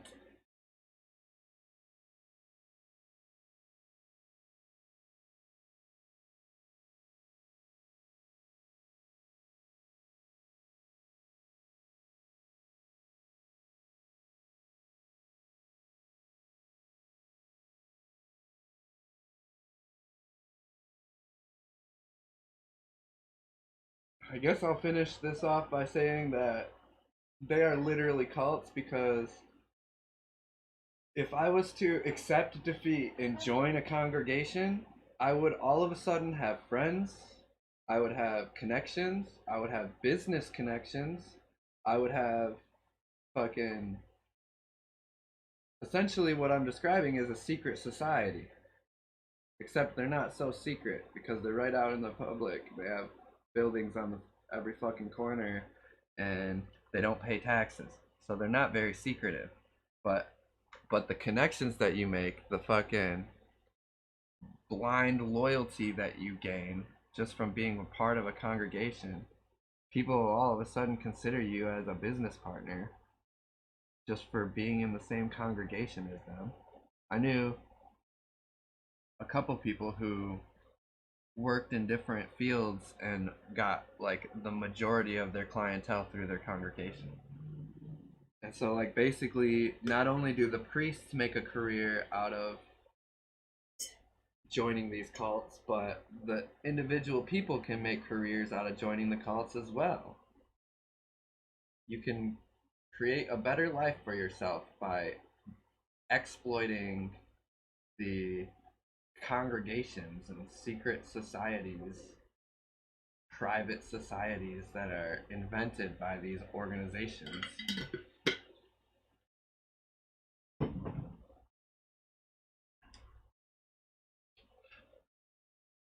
I haven't even started talking about that real fake shit like mediums who speak to the dead or faith healers or the fucking Satanists that think they can fucking summon demons and use fucking demonic powers. All that shit is all fucking bullshit. All of it. It's cult bullshit. What's the difference between a witch's spell in Wicca and a prayer in Christianity? What's the difference? What is the difference between a prayer in Christianity and a spell in witchcraft? Put some serious thought into that question, and you'll find that there is no difference. The difference between a prayer and a spell is that the witch actually has to go out and find physical objects in order to gain his or her god's influence. For example, if I wanted to put a love spell on somebody or a hex, I would need an article that they've been around, that they have their energy in. I would need some of their DNA. I would need some of their hair, some of their clothes, some of their saliva, some of their tears, some of their blood, some of their anything. That's the only difference. A witch makes more sense to me than a Christian because a witch is actually getting their hands dirty. A Christian just goes to church on Sunday, drinks the blood and eats the flesh of their savior, practices in cannibalism, and then they're garnered their god's influence.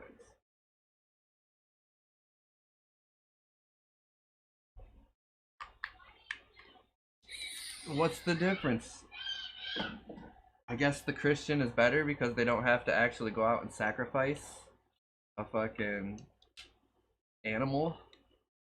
But primitive Christians did all that. Primitive Christians used to sacrifice their firstborns. Primitive Christians used to sacrifice lambs, and they would smear the blood of the lamb over their doors to prevent evil spirits from entering their households when they slept. That's what Christians used to do. Christians still practicing cannibalism. A representation of cannibalism, because if they truly practice cannibalism, that would be probably not accepted. But it's the same thing. What is the difference? When you say a prayer and you say with your words that you're partaking and drinking the blood of your Savior and consuming the flesh of your Savior, that's literally what they say right before they do it. That's fucking sick, dude. You're no better than a fucking witch. It's the same fucking thing. It's the same thing.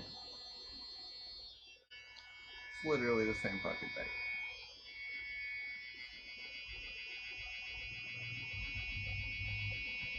Except witches were invented long before Christians. And many of the things Christians do were stolen from pagans. Pagans are just witches.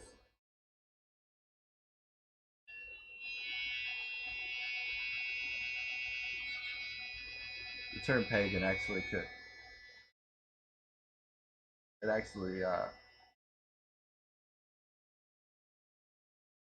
describes a lot of different practices, from what I understand.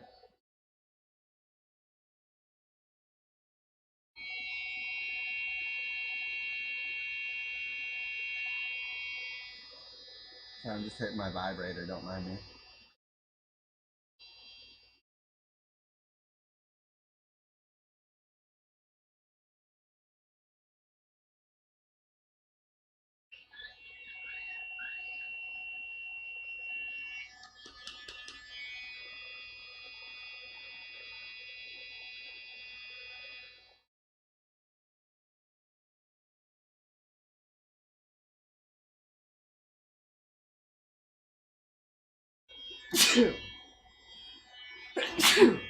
Whoa.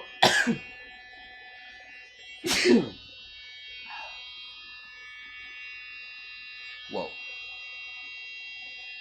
That was violent. I coughed and sneezed at the same time.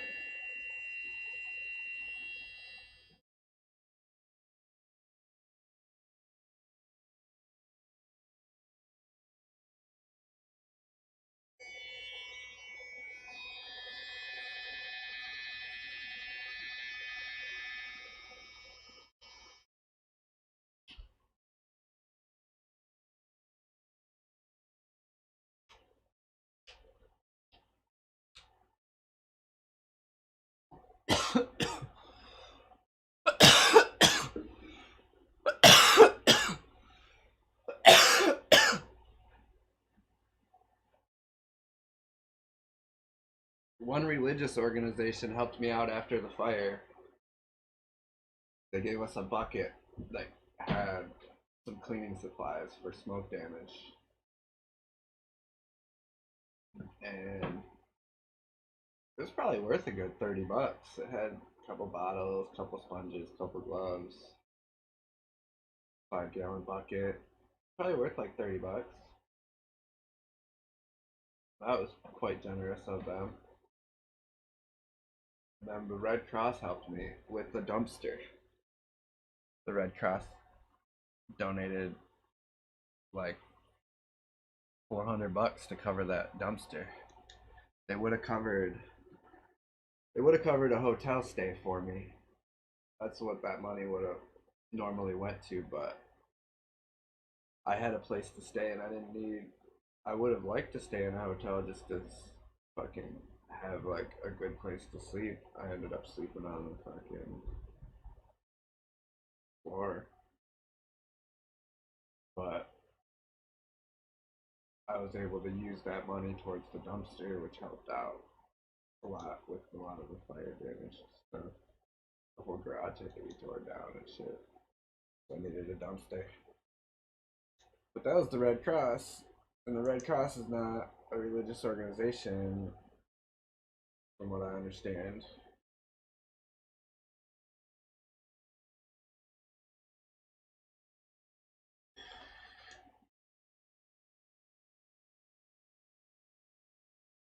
Super grateful for that though, but I gotta take a look.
I'm so hungry now. What do I need? Paper towels. That's what I need. Hey, Ian Frequency, what's up?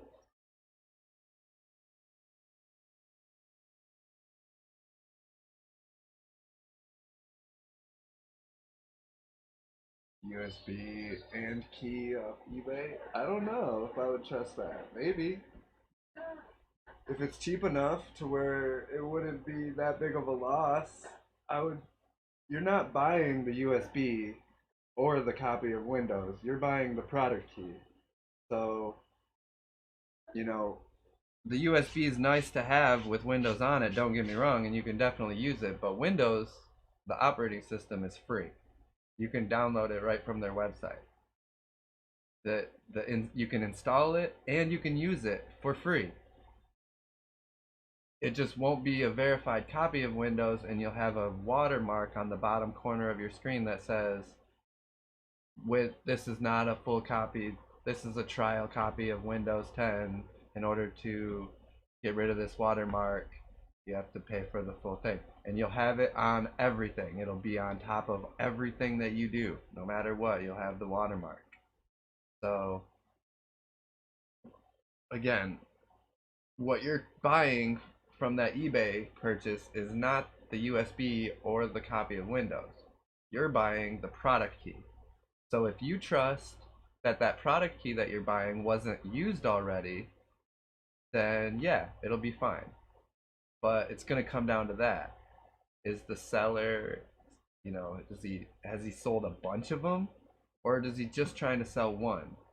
If it's his first sale, then I wouldn't trust him, because he probably just used the key on his own system and now he's selling you the little sticker that's already been used, you know.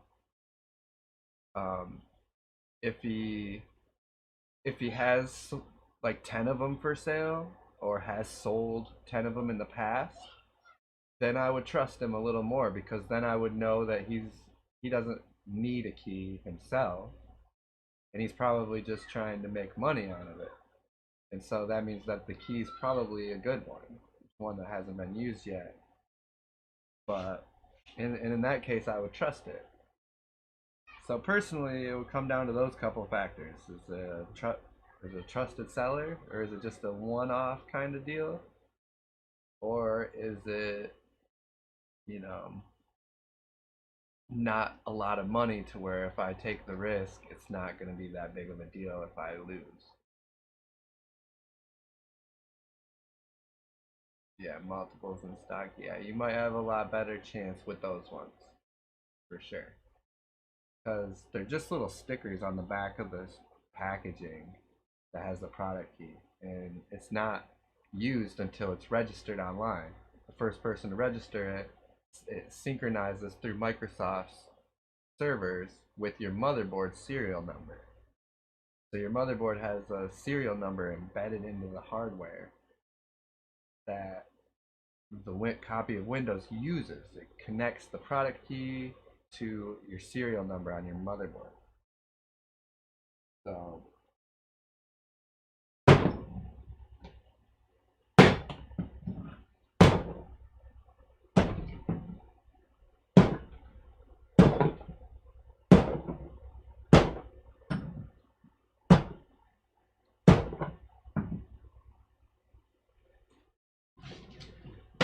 fucking mouse is over here eating all my dog treats. I don't know what to do with the dog treats because the mouse just keeps getting into them. Fuck. It chew through everything.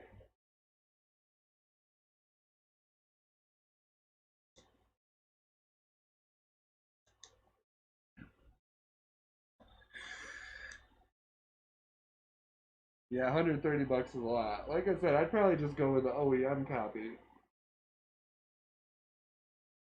With OEM, it goes, you don't get the customer service aspect of Windows 10 support, so you have to do everything yourself. They assume you're the technician. But when was the last time you had a Microsoft agent on your chat line helping you with something? Never, probably. So who needs that shit? Why you paying for that in the first place? If you buy a pre-build, you're not paying for that type of service. You buy a pre-build, let's say you buy a Dell and your operating system starts going to shit. If you try to call Microsoft, they'll tell you to call Dell. They'll be like, it looks like you have an OEM copy of Windows. You're gonna have to contact the person you bought it from. That's what Microsoft will tell you. So it's basically like buying a pre-build. An OEM copy of Windows is like a pre-build copy.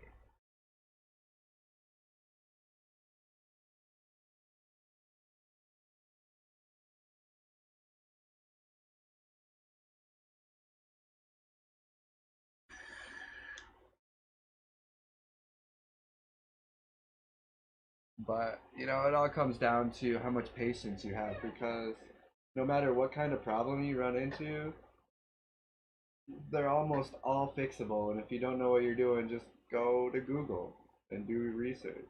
Go to different websites like Tom's Hardware and fucking Ask Jeeves and fucking, you know, go to all the different forums and see what people are saying, because every issue, especially the common ones, have been fleshed out by somebody somewhere, and they're talking about it online.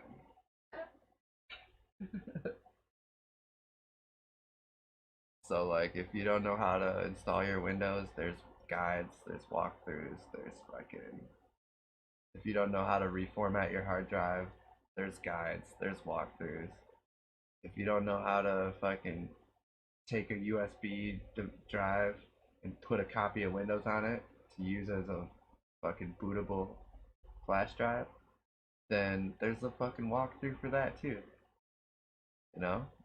Like, if you, whatever problem you have, if you don't know how to install RAM on your motherboard and set up the speeds properly, there's walkthroughs for that. There's people online talking about it. There's people with your exact system that are dealing with your exact problems. And they're out there talking about it. So it comes down to having some patience. You know, if your shit starts fucking up, just take the time, take a step back, do some research, figure your shit out, get a good lead on where to go next, and fucking hop on that bandwagon. You know? Worst case to do is fuck something up, and then you gotta fix it, but it's already fucked up.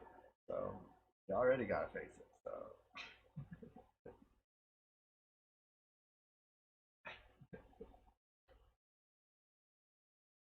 but you know, common thing with building your own PC, you plug everything in, everything's plugged in, you go to start it up and it doesn't fucking work. You gotta go into your motherboard settings and set the clocks up, speeds up for the RAM, the motherboard, for the processing. A lot of it is profiled in. A lot of it will be plug and play, but not everything. A lot of times when you first plug RAM in, it'll use it in like the most default settings. And so yeah, it'll work, but are you using your system to its full potential? Like, no, you're not. You need to go into your motherboard. You need to figure out what your timings are on your RAM sticks that you have. And then you need to go into your motherboard and set the timing so that way they align with the hardware that you're installing.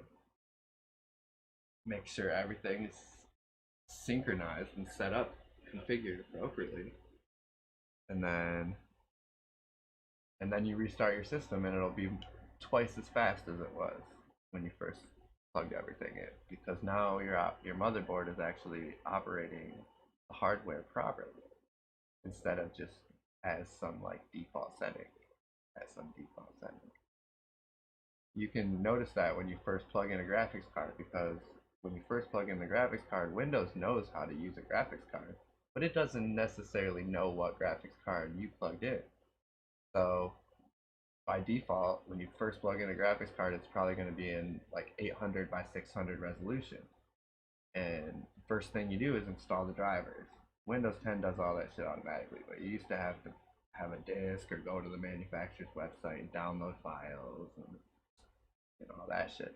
But nowadays, Windows 10 just finds the files automatically.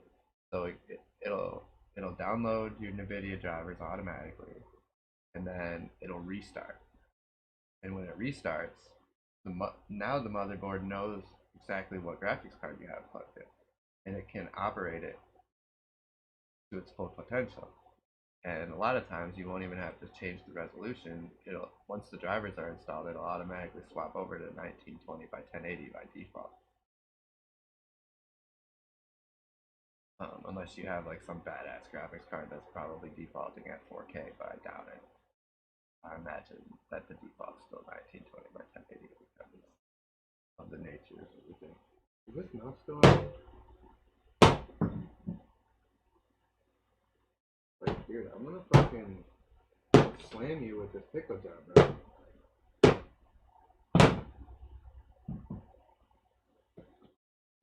I'm about to kill a mouse with this pickle jar. It's gonna be pretty brutal.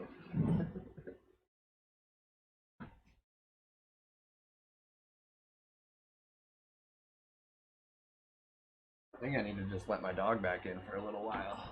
My dog will kill that fucker. Hey, Kelsey. I got a German Spitz and he likes killing mice. I actually just learned that he was a German Spitz like a week or two ago. Because when I got him, I adopted him from a lady who bought him as a Pomeranian Chihuahua mixed breed. But that ever since I got him, I never thought he looked like either one of those dogs. I didn't think he looked like a Chihuahua or a Pomeranian. And I'm pretty familiar with both breeds. But I recently found this dog.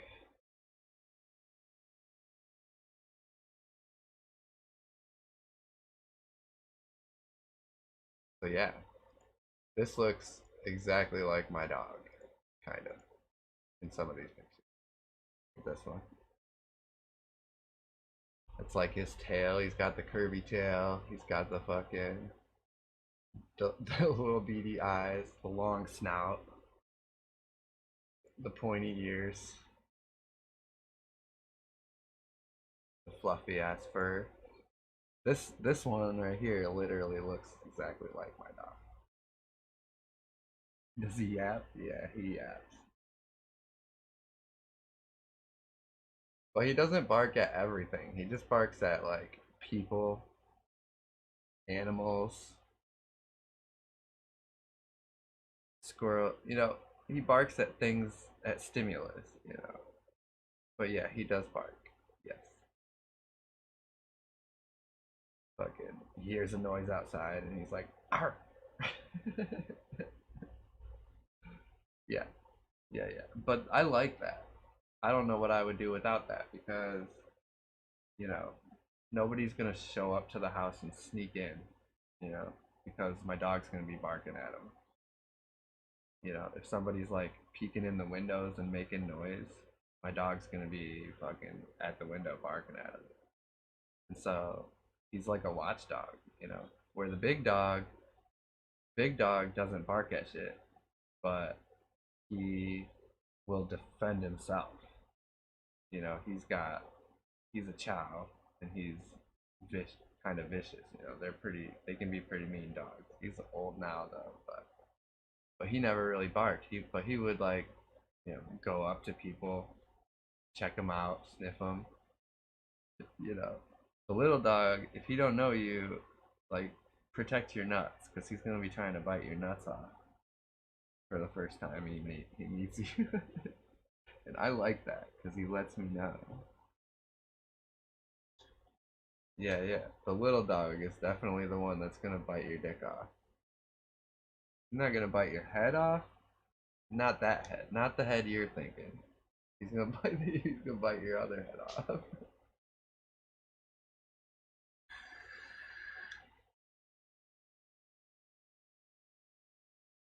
No, he hasn't actually drew blood on anybody, but he grabbed a hold of this dude's pants. The dude was like scared at first, and then he wasn't very friendly with the dog. So like, he's got little dog syndrome, so he's gonna come out of the gate hard as fuck. And depending on how you react to that is how it proceeds. If you just stand there and you like don't really react to him and you just let him fucking attack your foot or whatever the fuck he's trying to do. If you just fucking stand there and take it, he's over it in about 3 seconds. It literally takes him like 3 seconds to relax. But like he'll start to sniff you and he'll be like, oh okay, it's you. Whatever. I guess I don't need to be scared. But if you like kick at him or like run away, any of those type of reactions, that's when he fucking now the ball's in his court. Now he's got now he's like, oh, you're scared of me, you know? So he'll come at you harder if you react in that way. Right. Exactly. Exactly. So this dude came in. First, he was all scared of the dog. He was trying to like shut the door on him, and I was like, "Just come in. Don't worry about him. Just come in." And he comes in, and then he's like, the dog's like at his foot, like barking and growling and shit. So he's like kicking the dog, and the dog grabbed a hold of his pant leg, and when he did that, he got scared because the dog just grabbed a hold of his pant leg. So he like ripped his leg back, tried to like rip his fucking leg out of the dog's mouth, which makes sense. I would probably do the same, but his pants ripped like right down the shin. It was a pair of dickies, too. I was just like, man, that's never happened before. But also, what are you doing, dude? He's a fucking tiny ass dog. Why are you scared? This dude was like a couple inches taller than me. He's like 6'5" or something. And he's scared of this little ankle biter. It was pretty funny. Not gonna lie. I'm standing there holding my dog now, just laughing because this shit was hilarious. It's like, get him, Killy.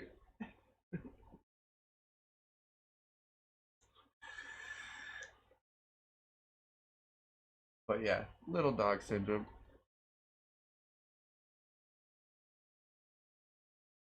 I like little dogs, especially this little dog. But just in general, I don't really like the really small ones that you can't really like pick them up because you feel like you're gonna break them. Like the teacup chihuahuas and shit. I don't really care for. I mean, I still love the little dogs, but I like a dog I can play with. You know, I like a feisty animal.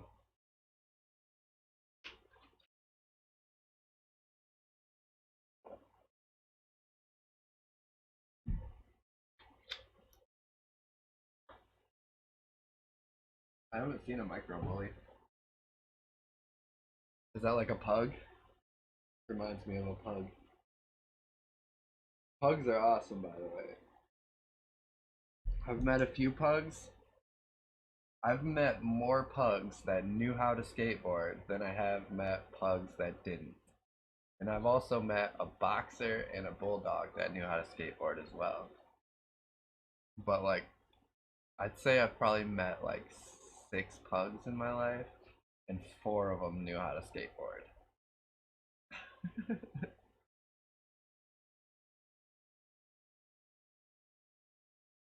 Oh, it's a miniature pit bull. Nice.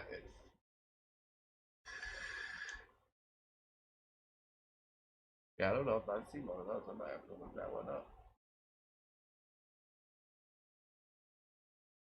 Fuck landlords that don't like dogs.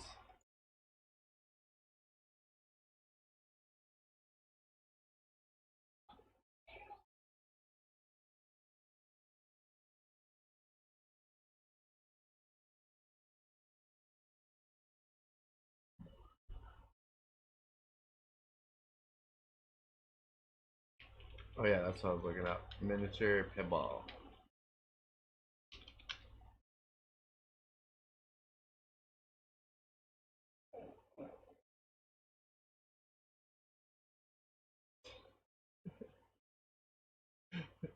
That poor dog.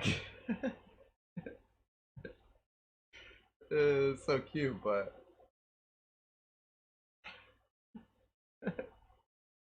his feet are like dash hound size.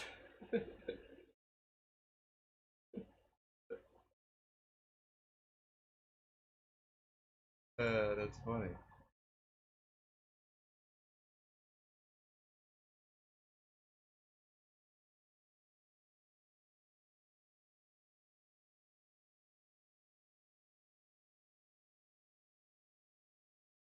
Oh yeah, they always worried about damages, but who gives a fuck about some carpet? That's the whole point of a security deposit. You know, you pay the security deposit so you can move in, and if something happens, the security deposit covers it. Well, that something happens is like the carpet that you're not just the dogs, but you're gonna be walking on, the paint. on the walls that you're gonna be wiping your greasy hands on and shitting all over and spilling your greasy foods and your wine all over the carpet and fucking, my point is simply that you're expected to live in a house that you don't own as if you don't own it. And why would you, what kind of home is a home that you can't live in and feel like you belong there, you know? And my dogs go with me. They're part of me. They're like my own kids.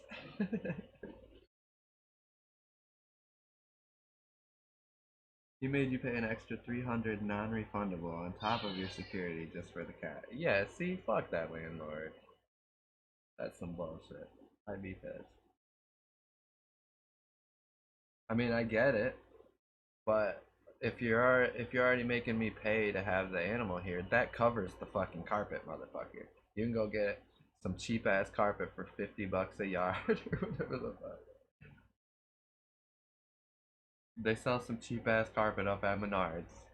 Okay, you can go. You can redo. You can redo your whole living room and hallway for you know. My point is simply that there's already things that are at risk when you move into a place that if after you've lived there for a year, the landlord's gonna have to clean up after you leave. He's gonna have to repaint some rooms. He's gonna have to rechange some carpet. Whether you got animals or not, it don't fucking matter. Like, learn that you own the home and you're letting someone move in. You need to recognize the fact that things are gonna happen while they live there. You know. You're already making bank off of them. I know people who are retired, and the only thing they do is they own like 3 houses and they rent them out to people, and they retire on the rent that they collect every month. That's their income. It's the rent they collect. So yeah, something goes wrong, they gotta pay for it out of pocket, but they're making profit off of people's livelihood. I'm not saying it's a bad way to live. I'm just saying don't be a fucking dictator. Like, you're not the law. Like, you own a piece of property that I'm gonna be living in. I'm gonna treat it like I live there. You know?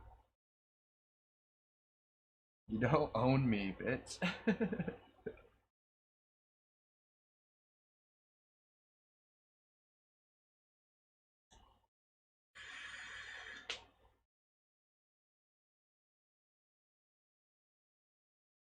He doesn't have any rules. Nice. But yeah, there's a lot of like stupid rules when it comes to landlords. Like, oh, no working on your vehicles on my property because it makes the yard look like crap. Like, well, yeah, but I live here and my car needs to be worked on.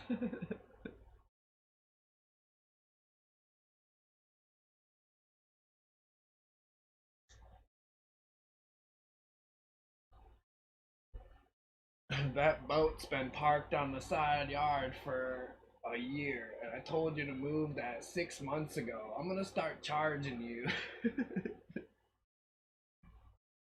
Like, fuck off, dude. I live here. That's my boat. Fuck off. Like, I guess I gotta keep my boat down at the marina.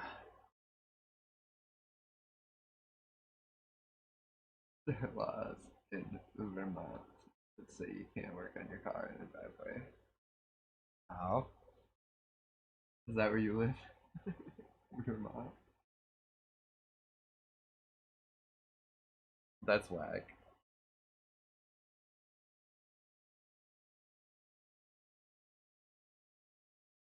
I guess I can't move to Vermont because I can't afford a garage. I can't even afford a house. Like, shit.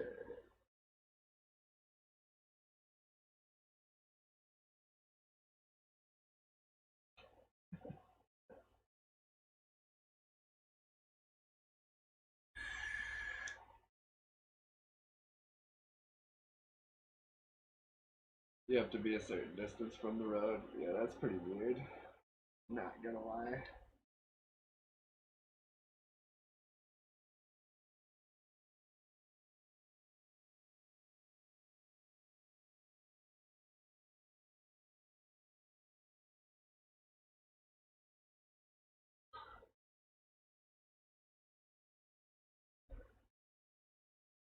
$4. What time did I take my meds?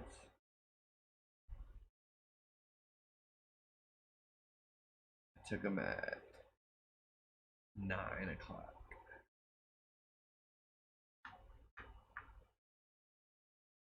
I got another hour. I need to get some food in my stomach before I take meds again.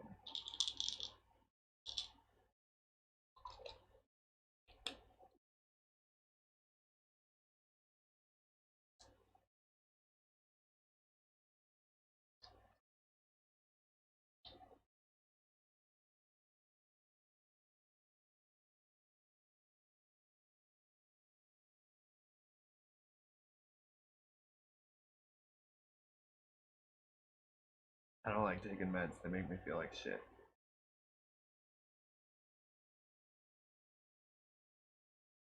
But it's a lot better than having a rash that itches like crazy.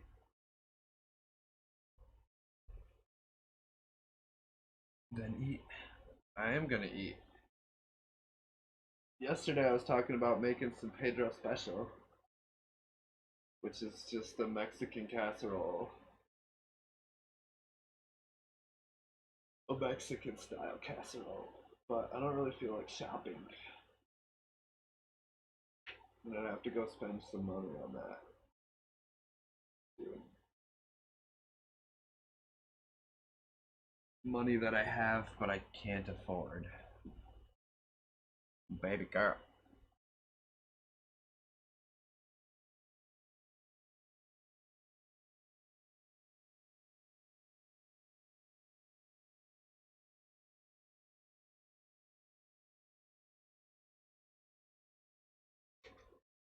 What time is it? 4?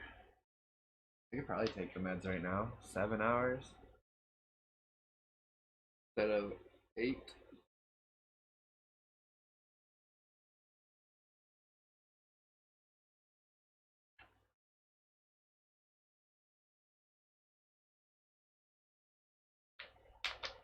We should probably wait another hour.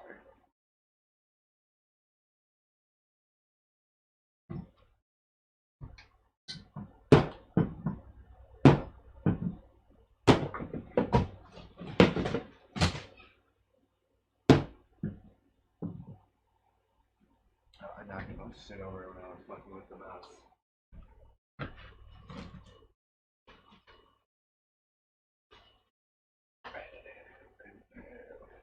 I don't know. Should I go buy some meat and sauce and beans for some Mexican casserole? Or should I just make some mac and cheese? I got a box of mac and cheese right here. Some Annie's. Not a sponsor.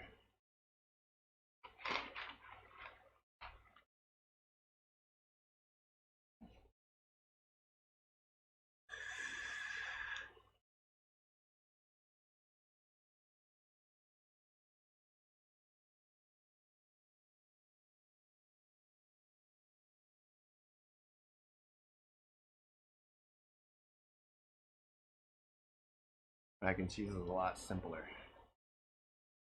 Faster. But if I go buy some meat, then it gives me something to do for the next 2 hours because I'll have to go buy the meat. That's a shopping trip.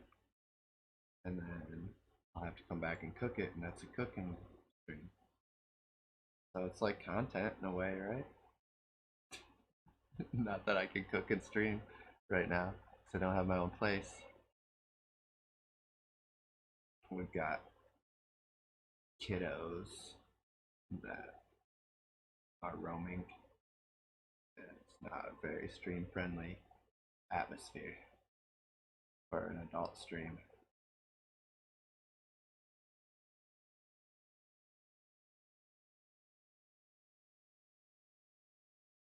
But going shopping gets me out of the house, gives me a reason to drive my car around town. Maybe I'll run into somebody that wants to chat IRL. That happens a lot. Mainly because of the vehicles that I drive, though. Because for the last 5 years, I was driving that Fiero around, and everybody would want to talk to me about the Fiero, especially old guys. And I still get a lot of old guys talking to me about the Audi, but I get all kinds of different people talking to me about the Audi.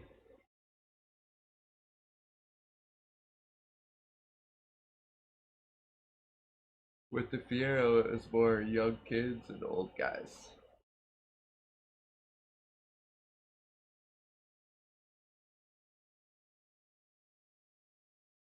With the Audi, it's pretty much everybody, but still old guys.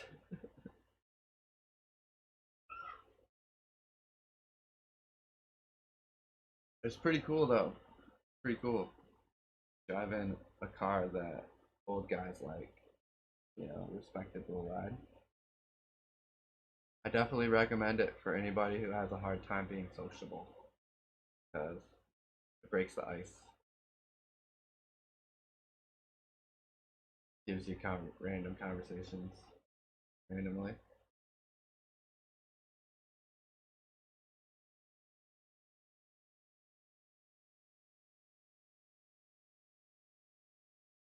Bam, bam.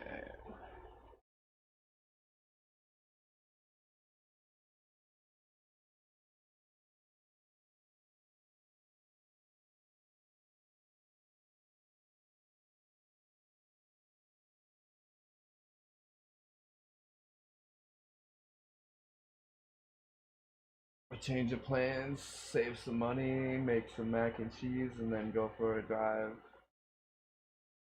to the lake.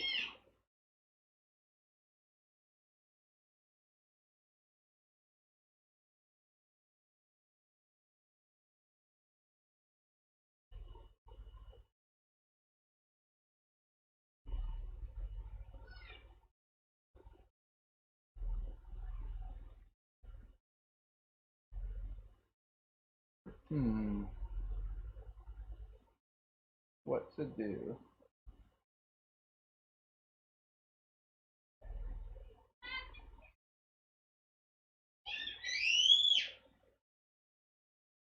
I think I'm gonna go the save money route, and we'll cook that Pedro special maybe tomorrow, or maybe when I lower my dose of medication and I feel a little more human.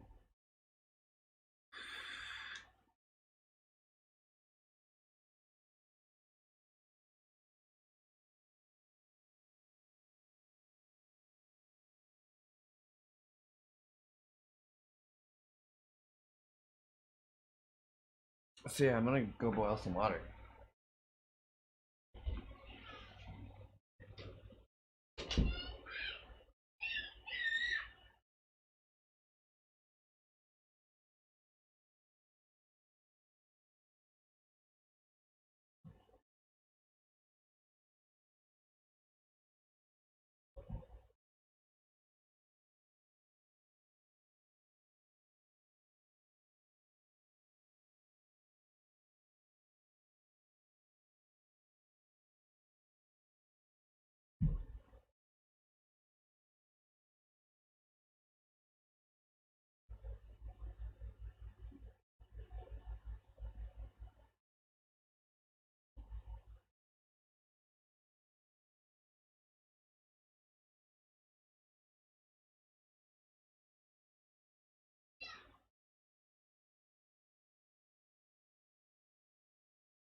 Yeah. For I sure. haven't been bit yet, but I've seen like the necrosis on the skin where it like eats at it, and it's terrible. Yeah, that's what I had going on for a while. My mom got bit by a brown recluse, and like it like the venom. There was an infection in her skin, and there was like red lines coming out of it, and it was like on this part of her arm, but the red line was all the way up to her armpit and shit. And they say if that makes it to your heart, you could die. Yeah. My dad fucking forced her to go to the hospital. He's like, you can't.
starting to get itchy. I need my meds.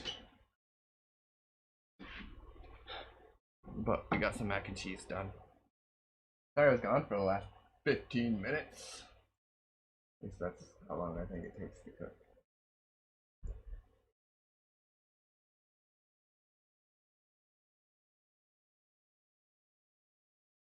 But yeah, I'm totally starting to get itchy again. We need these meds.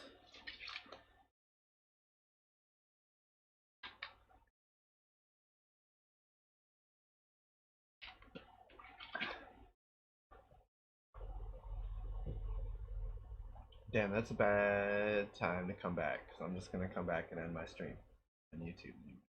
But we'll be back here in a few, because I'm going to go for a drive after I'm done eating. And, I gotta quit itching. Goddamn poison ivy. Fuck. Okay. I'm just gonna end my stream so that way I can watch some shit while I'm eating. I think. 'Cause I don't know. Maybe I can watch this, because this is... Oh no, it's already ended. Oh my god, I got moved into stages. Fuck. Ah, wait.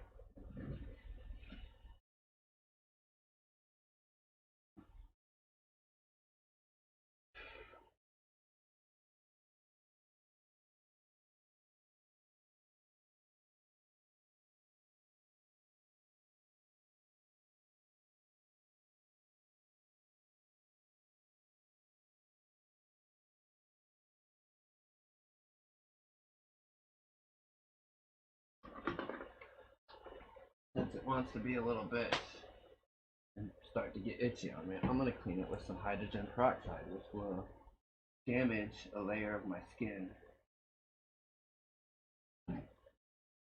But it will clean the wound and prevent whatever bacteria was on my hands a few moments ago while I was itching like fucking shit.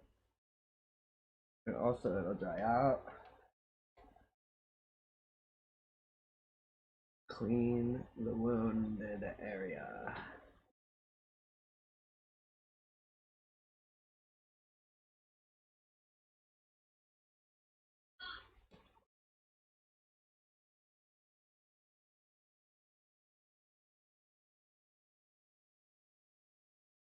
Fuck poison ivy, bro. Don't do it, it's a challenge. I love exploring, but I hate fucking getting this shit on me. Especially in and or around my balls. Somehow it always is around my balls. Cause I fucking pee in the woods, I think. Peeing in the woods. Alright. We cleaned up the wounded area. Hopefully it stops itching by the time the meds kick in.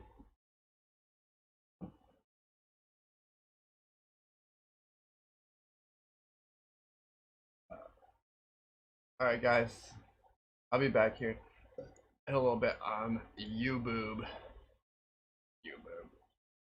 For now, thanks for joining me. Thanks for being here. Thanks for being a part of the stream. Love you guys. Be safe. Let's have a chat.